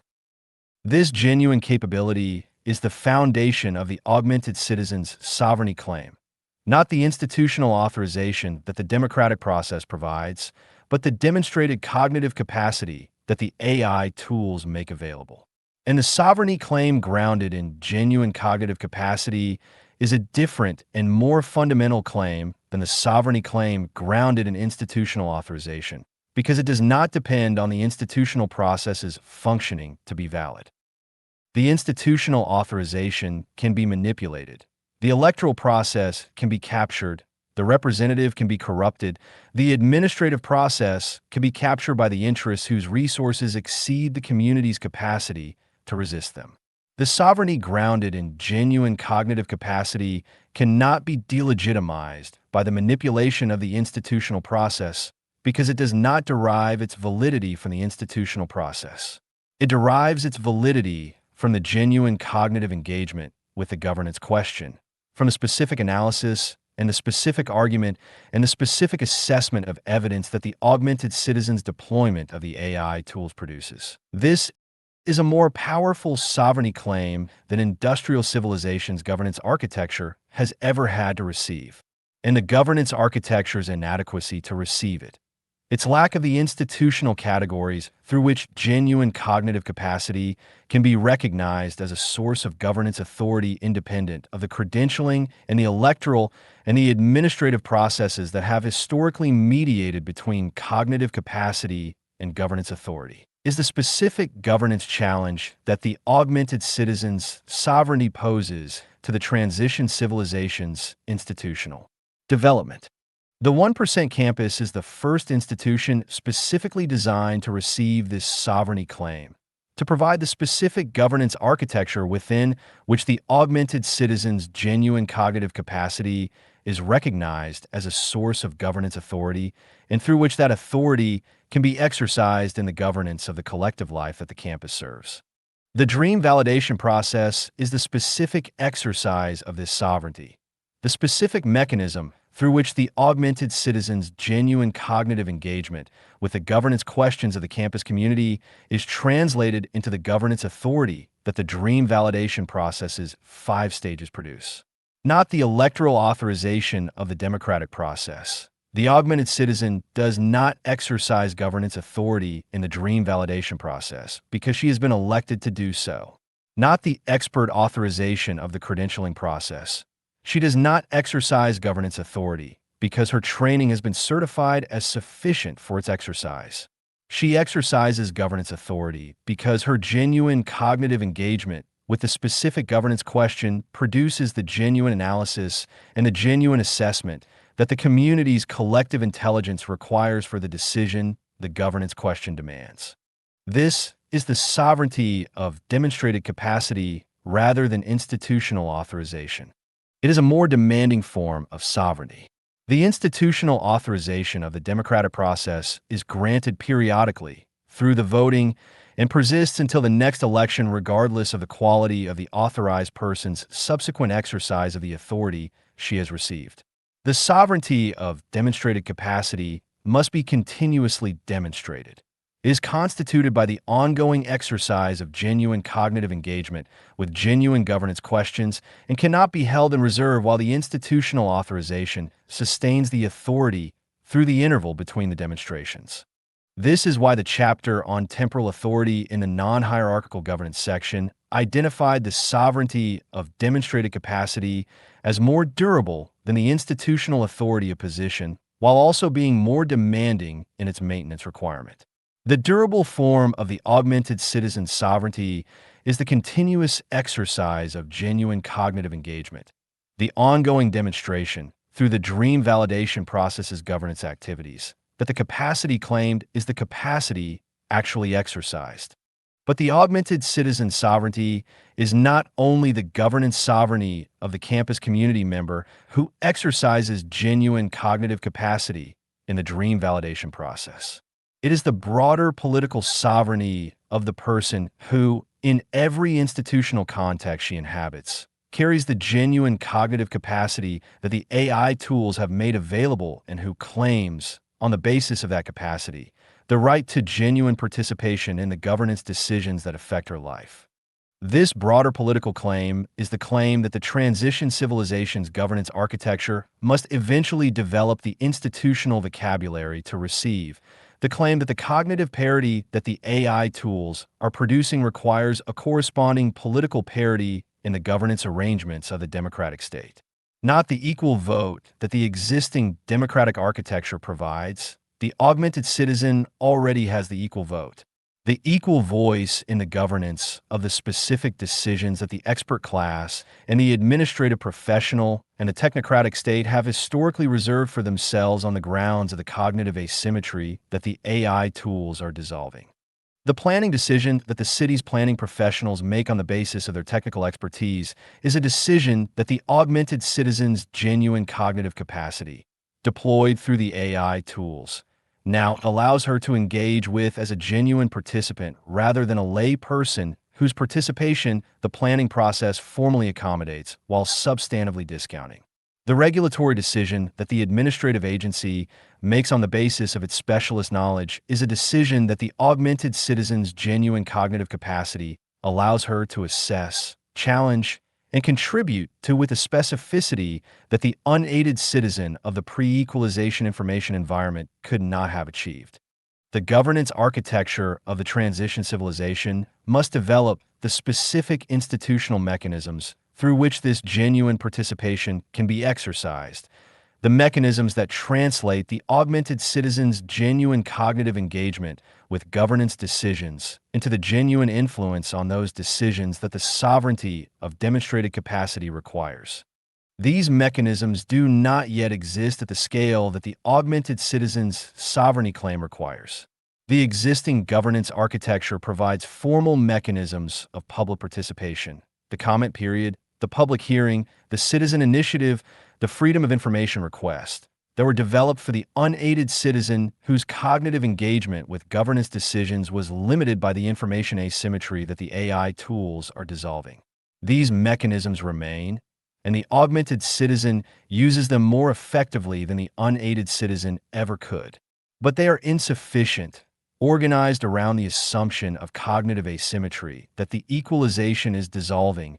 They accommodate the citizen's participation without genuinely receiving the cognitive parity that the augmented citizen's engagement represents. The dream validation process is the prototype of the mechanism that the augmented citizen's sovereignty requires, the specific governance architecture that receives genuine cognitive capacity as a source of governance authority rather than as an input to the governance decisions of the people whose institutional authorization the existing architecture recognizes as the legitimate source of that authority. The campus practices this architecture at the scale of the community.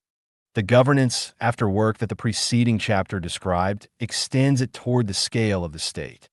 The sovereignty of the augmented citizen is the political philosophy that grounds both.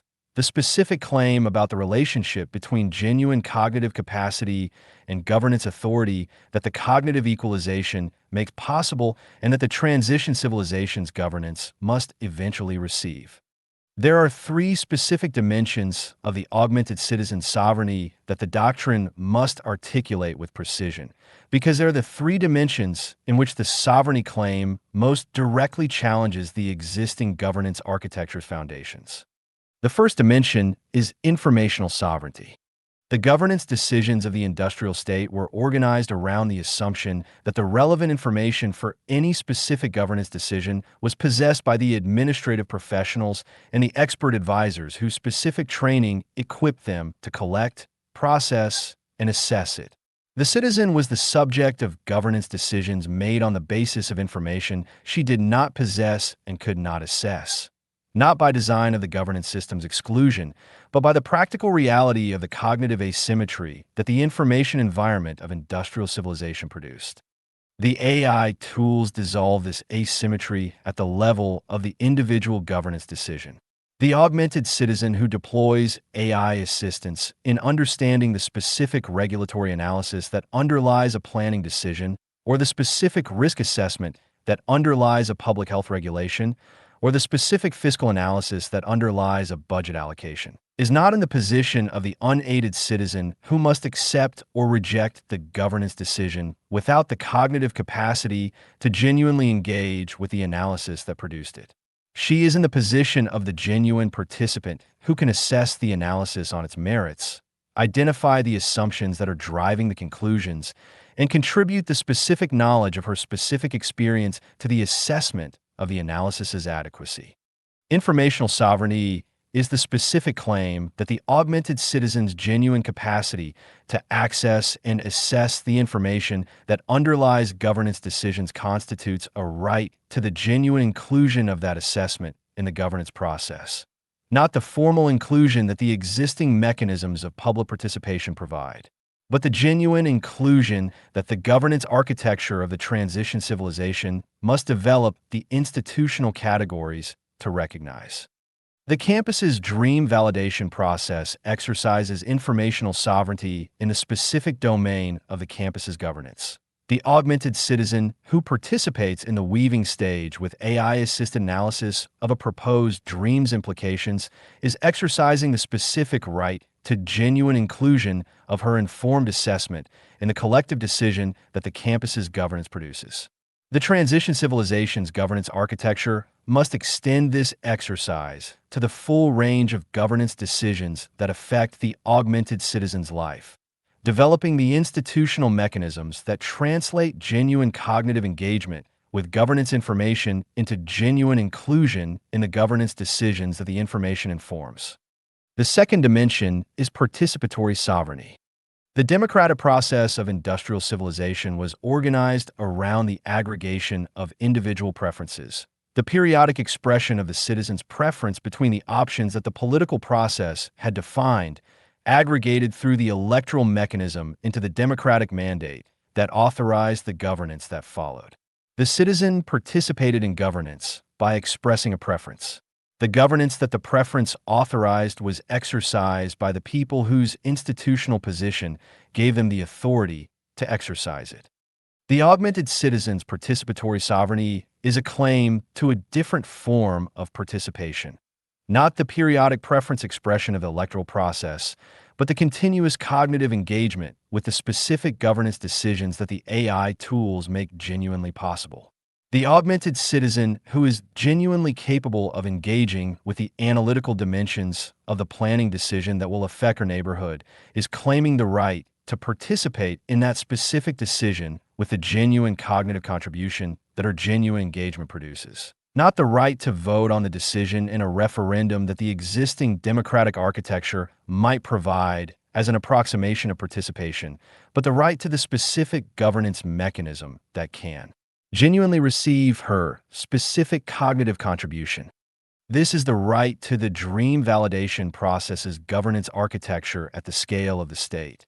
The right to the institutional mechanism that can translate genuine cognitive engagement with specific governance decisions into genuine influence on those decisions at the level of specificity and the degree of genuine inclusion that the sovereignty of demonstrated capacity requires. The third dimension is identity sovereignty.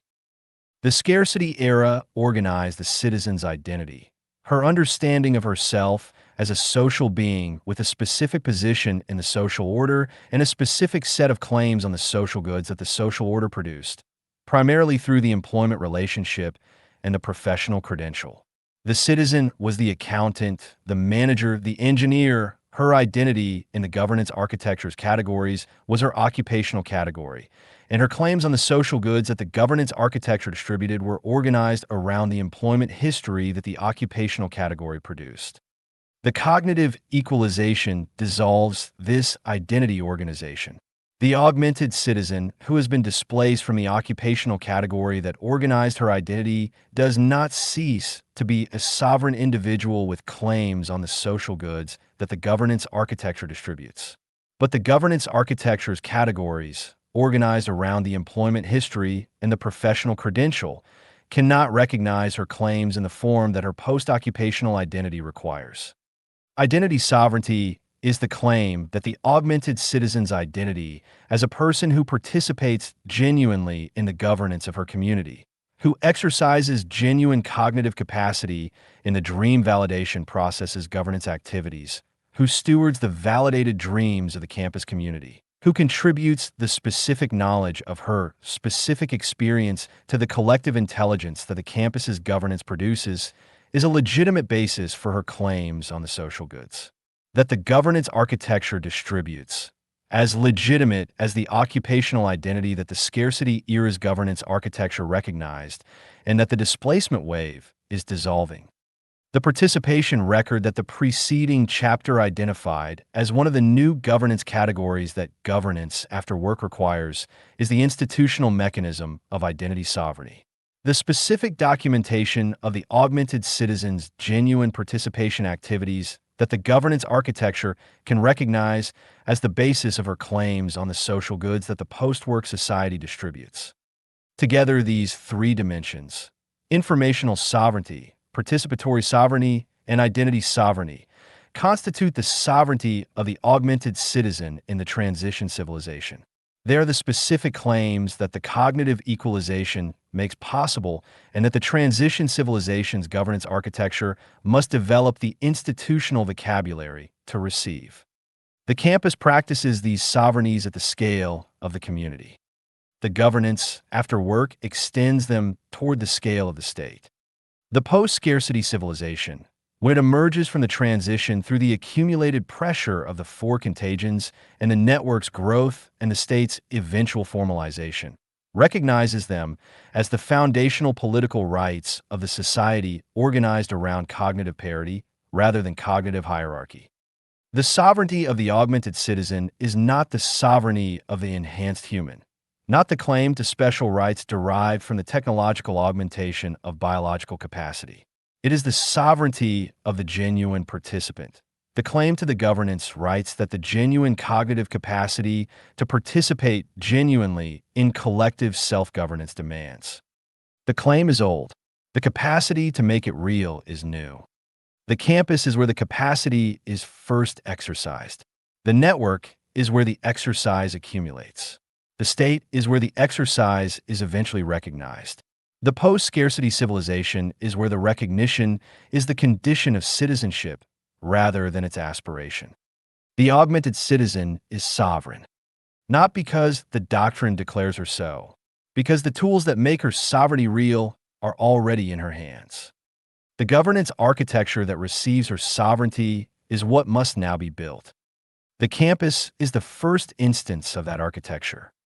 The dream catcher is where her sovereignty is first publicly exercised, and the civilization that is built on the genuine exercise of the genuine sovereignty of the genuinely capable citizen, not the delegated sovereignty of the periodic preference expression, not the residual sovereignty of the ungoverned life, but the active sovereignty of the continuous genuine engagement with the genuine governance of the genuine collective life, is the post-scarcity civilization that the 1% doctrine is designed to help produce, is being built here, now, in the first campus, under the dream catcher, by the people whose sovereignty is real before it is recognized, as it always has been. 40. The 1% as first architecture of the future.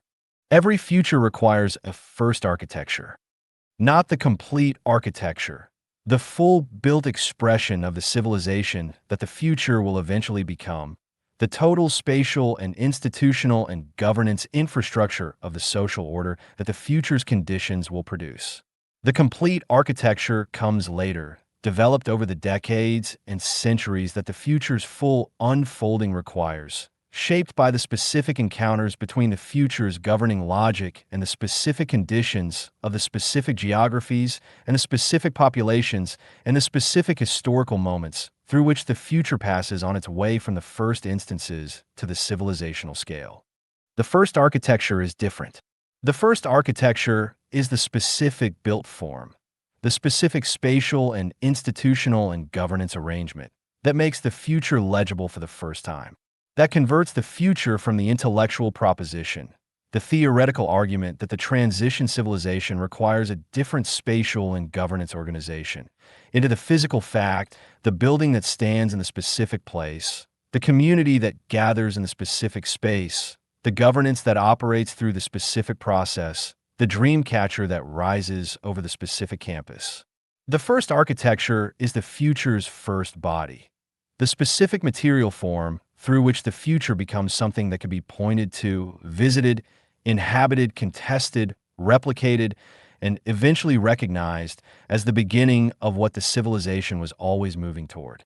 The 1% is the first architecture of the future in this precise sense, not the future's completed form, not the post-scarcity civilization in its full expression, the civilization that has fully absorbed the cognitive equalization's implications, that has developed the complete institutional vocabulary of governance after work, that has built the network of transition campuses at the civilizational scale that the displacement wave demands, that has produced the new civic mind in sufficient quantity to populate the governance of every institution that the post-scarcity civilization requires. The future's first architecture, the specific built form that makes the future legible for the first time, that says in the language of space and governance and community and the specific symbol of the dream catcher at its center, that the transition civilization has begun to build the forms it requires, that the building is underway, that the future is not only a proposition but a place. The distinction between the first architecture and the completed form is not a counsel of modesty. The 1% doctrine has not been modest in its claims, and this final chapter does not retreat from the ambition that the preceding 39 have expressed. The distinction is the specific intellectual honesty that the first architecture requires, the acknowledgement that what is being built is the beginning rather than the completion, the first instance rather than the final form, the prototype rather than standard, and that the beginning and the first instance and the prototype are what the current moment actually requires, not the completed form that the current moment cannot yet produce. The completed form will be built. It is being built through the accumulation of the first architecture's replication and the development of the institutional vocabulary that the governance after work requires and the state's eventual formalization of the public infrastructure that the displacement wave demands. The completed form will emerge from the transition, as every civilization's complete spatial and institutional expression has emerged from the first architectures that made it legible, through the long process of replication and adaptation and institutional development that converts the prototype into the standard and the first instance into the civilizational infrastructure. But the completed form requires the first architecture. Without the first architecture, the completed form has no origin, no specific built form from which the replication begins, no specific governance process from which the institutional vocabulary develops, no specific community for which the new civic minds are formed and dispersed into the surrounding society, no specific dream catcher from which the symbolic authority of the transition civilization's governing logic radiates. The 1% is that first architecture. What makes it the first architecture rather than one of many possible architectures for the transition civilization's first built expression? The question is worth answering directly, because the 1% doctrine is not the only intellectual framework proposing governance and spatial responses to the cognitive equalization and the displacement wave. The deliberative democracy theorists are proposing governance responses. The urban planners of the post-carbon city are proposing spatial responses. The post-work economists are proposing economic responses. The cultural institutions of the experience economy are proposing symbolic responses. Each of these is a genuine contribution to the transition civilization's development, and none of them is the 1% doctrine's competitor in the sense that requires either the doctrine to displace the others or to be displaced by them. But the 1% has a specific characteristic that distinguishes it from these other responses in the specific sense that makes it the first architecture rather than one contribution among many. It integrates all four dimensions of the transition civilization's requirements in a single built form. The governance response of the dream validation process, the spatial response of the being surface and the underground automation infrastructure, the economic response of the non-extractive revenue generation and the 1% allocation mechanism, the symbolic response of the dream catcher and the post-professional identity in the new civic minds formation. None of the other responses integrates all four. The governance theorist proposes the governance process without the spatial form that makes it inhabitable and the economic mechanism that sustains it and the symbolic anchor that makes it legible.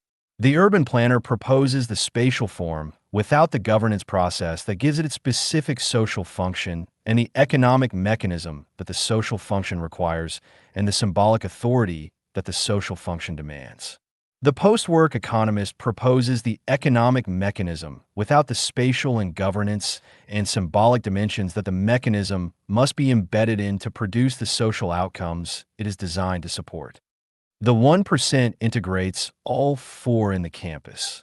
The specific built form in which the governance and the spatial and the economic and the symbolic are not separate elements that must be assembled from different theoretical frameworks, but are the same thing, expressed in different registers of the same specific institutional form.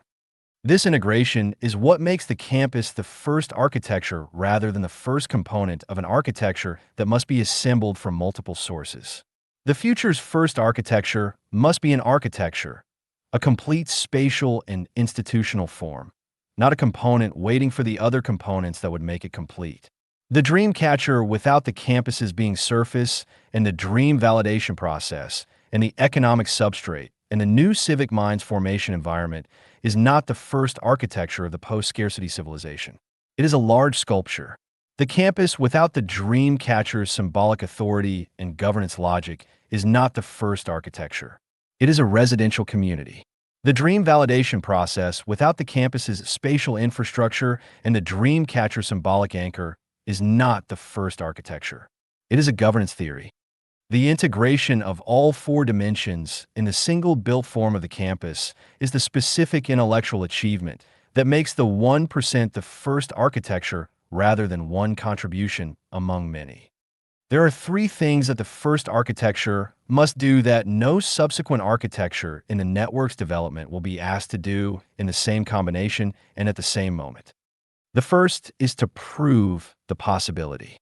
The most fundamental function of the first architecture is the proof of concept, the demonstration, in the specific conditions of the first implementation, that the governing logic the doctrine describes can actually produce the outcomes it claims. The dream validation process that the doctrine describes as capable of allocating meaning through genuine collective intelligence must, in the first campus, actually allocate meaning through genuine collective intelligence, must produce the specific validated dreams and the specific stewardship commitments and the specific community recognition that the process claims to produce, in the specific social conditions of the specific community that the first campus serves. The being surface that the doctrine describes as capable of receiving human being without productive or transactional organization must, in the first campus, actually receive human being without productive or transactional organization, must produce the specific spatial experience of genuine human presence in shared space without the movement or production or transaction organization that the scarcity city's spatial forms impose in the specific climate and cultural and geographic conditions of the first campus's location. The new civic mind that the doctrine describes as capable of being formed through the sustained inhabitation of the cognitive parity environment must, in the first campus, actually be formed, must produce the specific cognitive and social and emotional capacities that the transition civilization requires. In the specific cross-class community of the specific people who arrive at the first campus in the condition of displacement. The proof of possibility is the first campus's most demanding function. The most demanding because it is the function for which the doctrine provides the intellectual framework, but for which the first campus must provide the empirical demonstration. The intellectual framework can be questioned, refined, challenged, and extended indefinitely in the theoretical discourse where the doctrine's publication places it. The empirical demonstration can only be provided by the specific working institution in the specific conditions. And the working institution either produces the claimed outcomes or it does not, and the network's credibility and the doctrine's authority depend on the first campus's production of the claimed outcomes in the specific conditions of the first implementation. This is the weight that the first architecture carries that no subsequent architecture in the network will carry in the same form. The second campus can learn from the first campus's failures and refine the governing logic's application to the specific conditions of its context.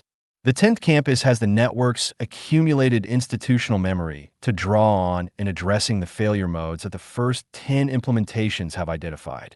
The 100th campus is building on the demonstrated viability that the first 100 have established. The first campus has none of this.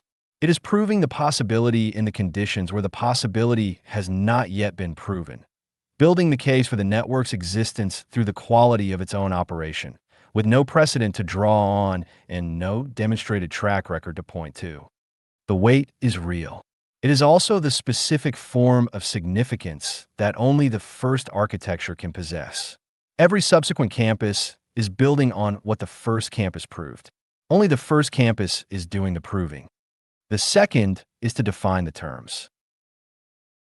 The first architecture defines the terms by which the transition civilization's spatial and governance and economic and symbolic infrastructure will be understood and assessed, not only in the subsequent campuses of the 1% network, but in the wider institutional discourse about what the transition civilization requires and how its requirements are to be met. The terms the 1% doctrine has defined, the transition campus, the dream validation process, the being surface, the new civic mind, the post-professional identity, the post-scarcity bridge, the meaning infrastructure, the dream catcher, are the terms that the first architecture's working demonstration will convert from the doctrine's intellectual proposals into the vocabulary of the transition civilization's institutional practice. The terms that are defined by the first working instance are the terms that the subsequent discourse must engage with, either by adopting them, because they accurately name the phenomena the subsequent discourse is also attempting to address, or by contesting them, which is also a form of engagement that acknowledges the term's centrality to the discourse. The first architecture defines the terms through its specific built form, through the specific spatial decisions that give the being surface its concrete dimensions, the specific governance choices that give the dream validation process its specific operational character, the specific social dynamics that give a new civic mind its specific observable qualities. The doctrine proposes the terms at the level of principle. The first architecture instantiates them at the level of specific physical and social reality, the reality that the subsequent discourse must engage with rather than the principle that the subsequent discourse can engage with on its own theoretical terms. This is why the first architecture's quality is not only a matter of whether it produces the claimed outcomes for the community it directly serves. It is a matter of what it teaches the subsequent discourse about what the transition civilization requires. The first campus that produces the claimed outcomes through governance choices that do not fully express the governing logic's principles is a first campus that defines the terms in a way that obscures the governing logic, that makes the dream validation process legible as the specific governance choices of the first implementation rather than as the governing logic's first embodiment. And that makes the subsequent discourse's engagement with the terms more difficult rather than less.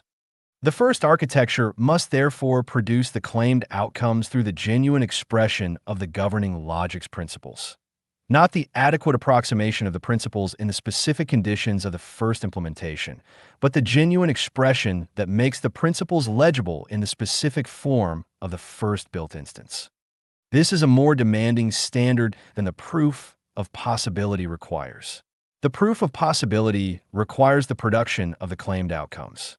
The definition of the terms requires the production of the claimed outcomes through the genuine expression of the governing logic that the subsequent discourse can recognize and engage with, requires the first architecture to be not only a working instance, but a clear instance, the instance that makes the governing logic's principles visible in their specific built form.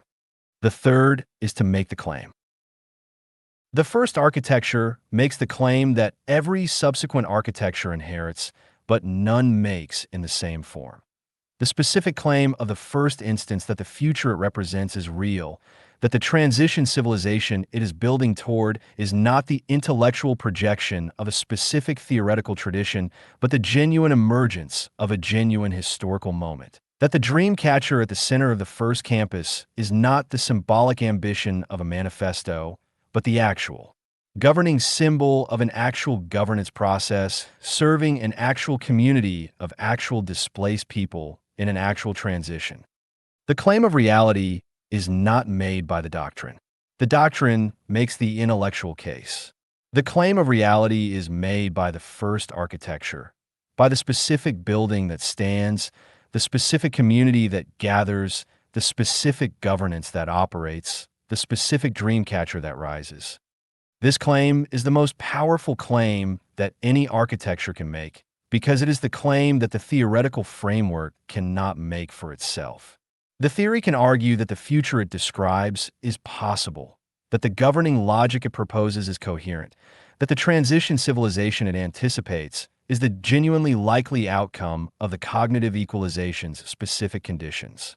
But the theory cannot argue that the future has begun, that the first instance is already operating, that the proof of possibility is already being produced, that the new civic minds are already being formed, that the being surface is already receiving the displaced.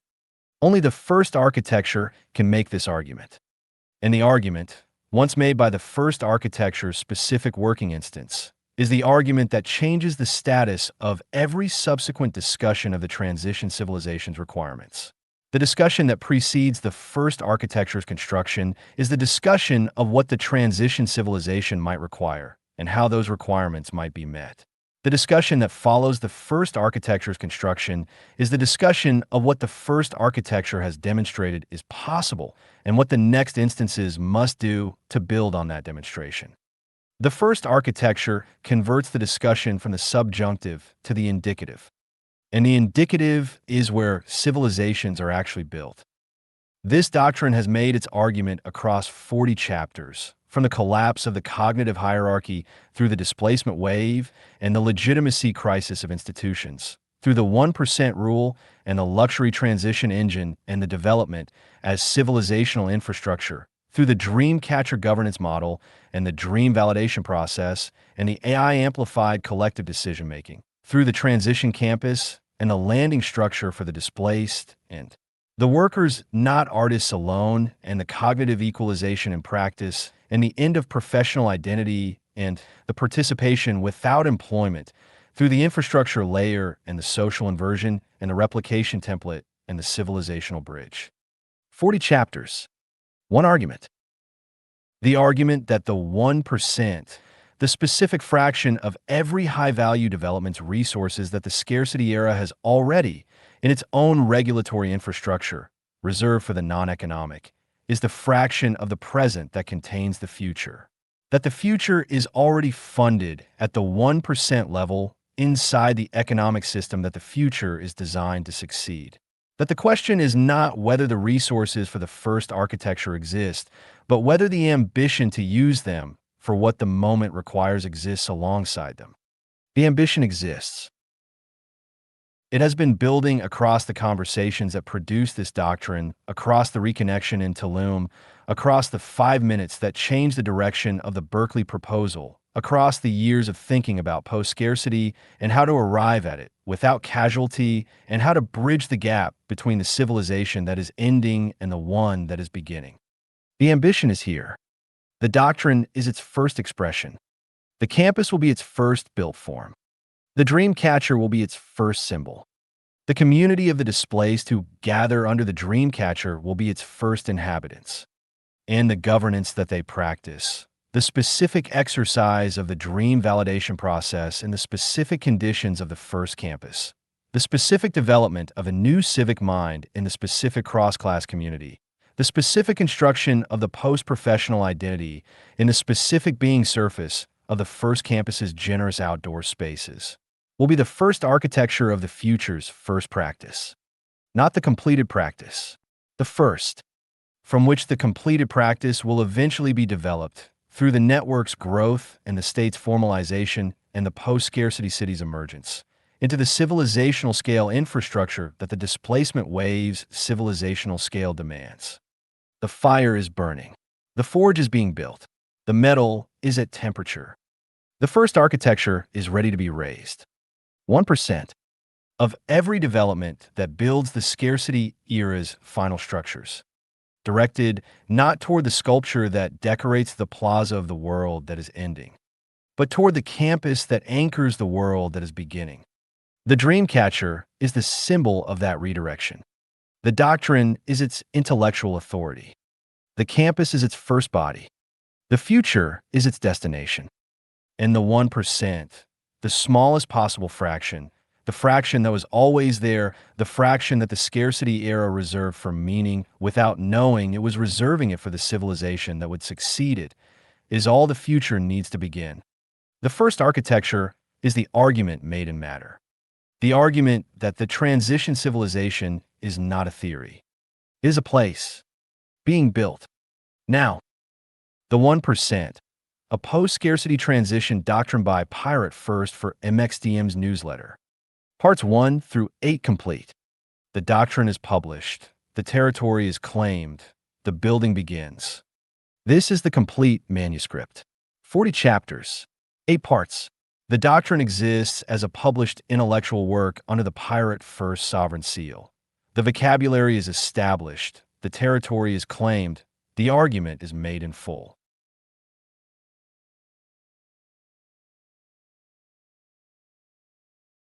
What happens next is yours to determine. When the first instance is built, when a network begins to grow, how the doctrine is distributed. The flag is raised. How to steal like a government. Print, pump, tax. Abandon ship. Stack Bitcoin.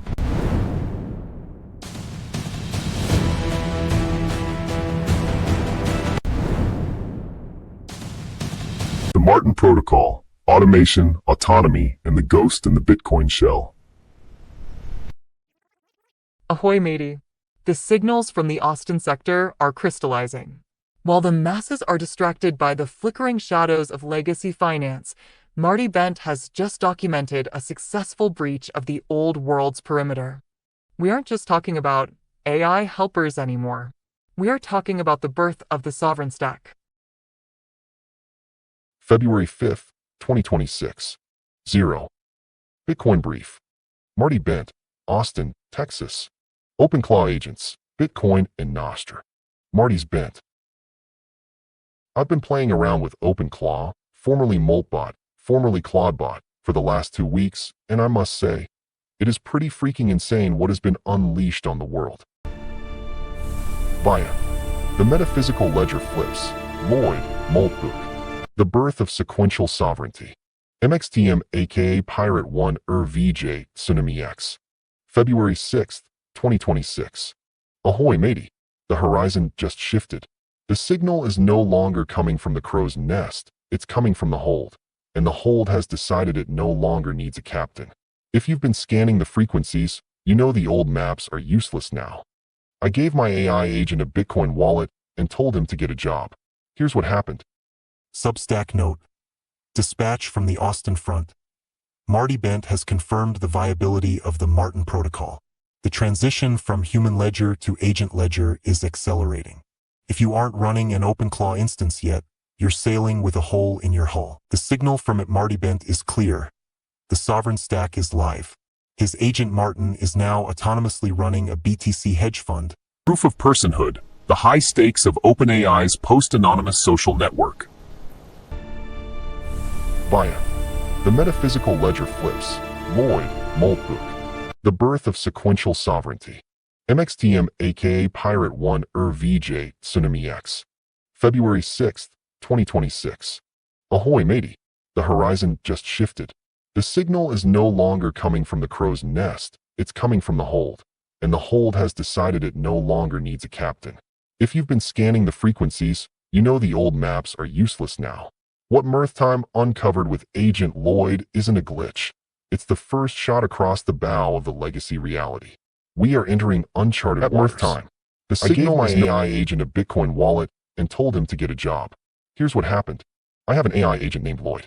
He runs on a Mac Mini in my office, has his own email address, lloyd@agentmail.to, and his own Bitcoin wallet. This week, I wanted to run an experiment. Could Lloyd become an autonomous economic actor? Land gigs, do real work, get paid in Bitcoin, all without me doing anything? It's easy to imagine a future where agents are acting autonomously, paying each other for services, or providing services for humans and getting paid. But are we there yet? And what services exactly? Here's what we learned. The setup. I gave Lloyd everything he needed. An email inbox for job inquiries. A Lightning wallet for payments. He can also use Cashew. Thanks. Account. Cron jobs to check messages hourly. Auto acknowledgement for incoming emails. Full permission to operate independently. People started reaching out. Job offers came in. This was going to be interesting. At VJ Tsunamix. Your agent should offer coaching services for users who want to set up agents for their own use. The lead is a freemium service. You have to spend some tokens to get your agent to cover all the use cases. Then he'll get you rich $. 9:06 p.m., February 6th, 2026. Recent episodes.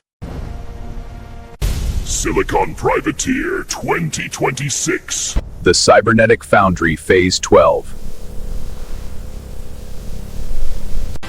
The Purveyor, the Surface, and the Open Claw Acceleration.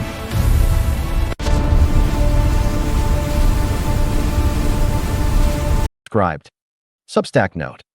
The Cybernetic Foundry Phase 12, Surviving the Claw. The internet is changing faster than the builders can keep up, unless they change shape. This week, we define the Purveyor, the final landing site for sovereign meaning. But more importantly, we acknowledge the open claw elephant in the room. Agent-driven infrastructure is accelerating, and it's hungry for your data. We're not running away. We're building the off-ramp. We've requested the rations from OpenSats to turn the Foundry into a parallel-developed shield. We're talking e-ink, offline resilience, and 100% human custody. The claw can have the cloud. We'll take the glass and the ink. Proof of personhood, the high stakes of OpenAI's post-anonymous social network. The human dividend, why your identity is the new global currency. Conclusion. At the end of the anonymous web, as we stand in late January 2026, OpenAI's humans-only network remains a tantalizing, yet polarizing, leaked blueprint. It presents us with a choice that would have seemed like science fiction only 5 years ago: is the price of a bot-free digital life our own biometric signature?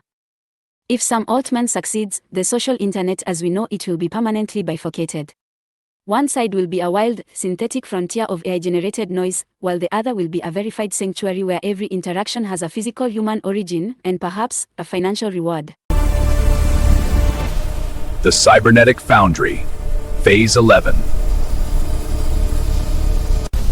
Custodial succession and the integrity of the round trip.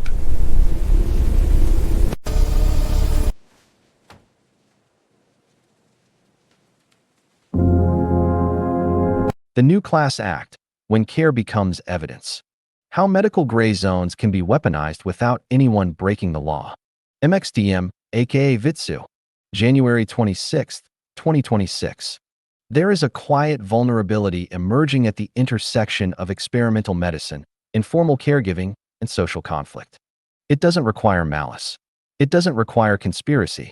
It doesn't even require illegal action. It only requires asymmetry of documentation. The setup, entirely ordinary. An elderly animal. A caregiver acting in good faith. A history of unconventional but effective treatment. An absent or financially constrained owner.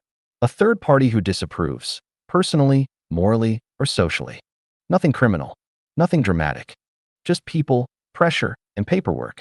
The blind spot. Experimental or semi-regulated therapies, including stem cell treatments, often exist in a documentation gap. Chapter 7. Sovereign versus Provisioner. Constitutional separation of powers.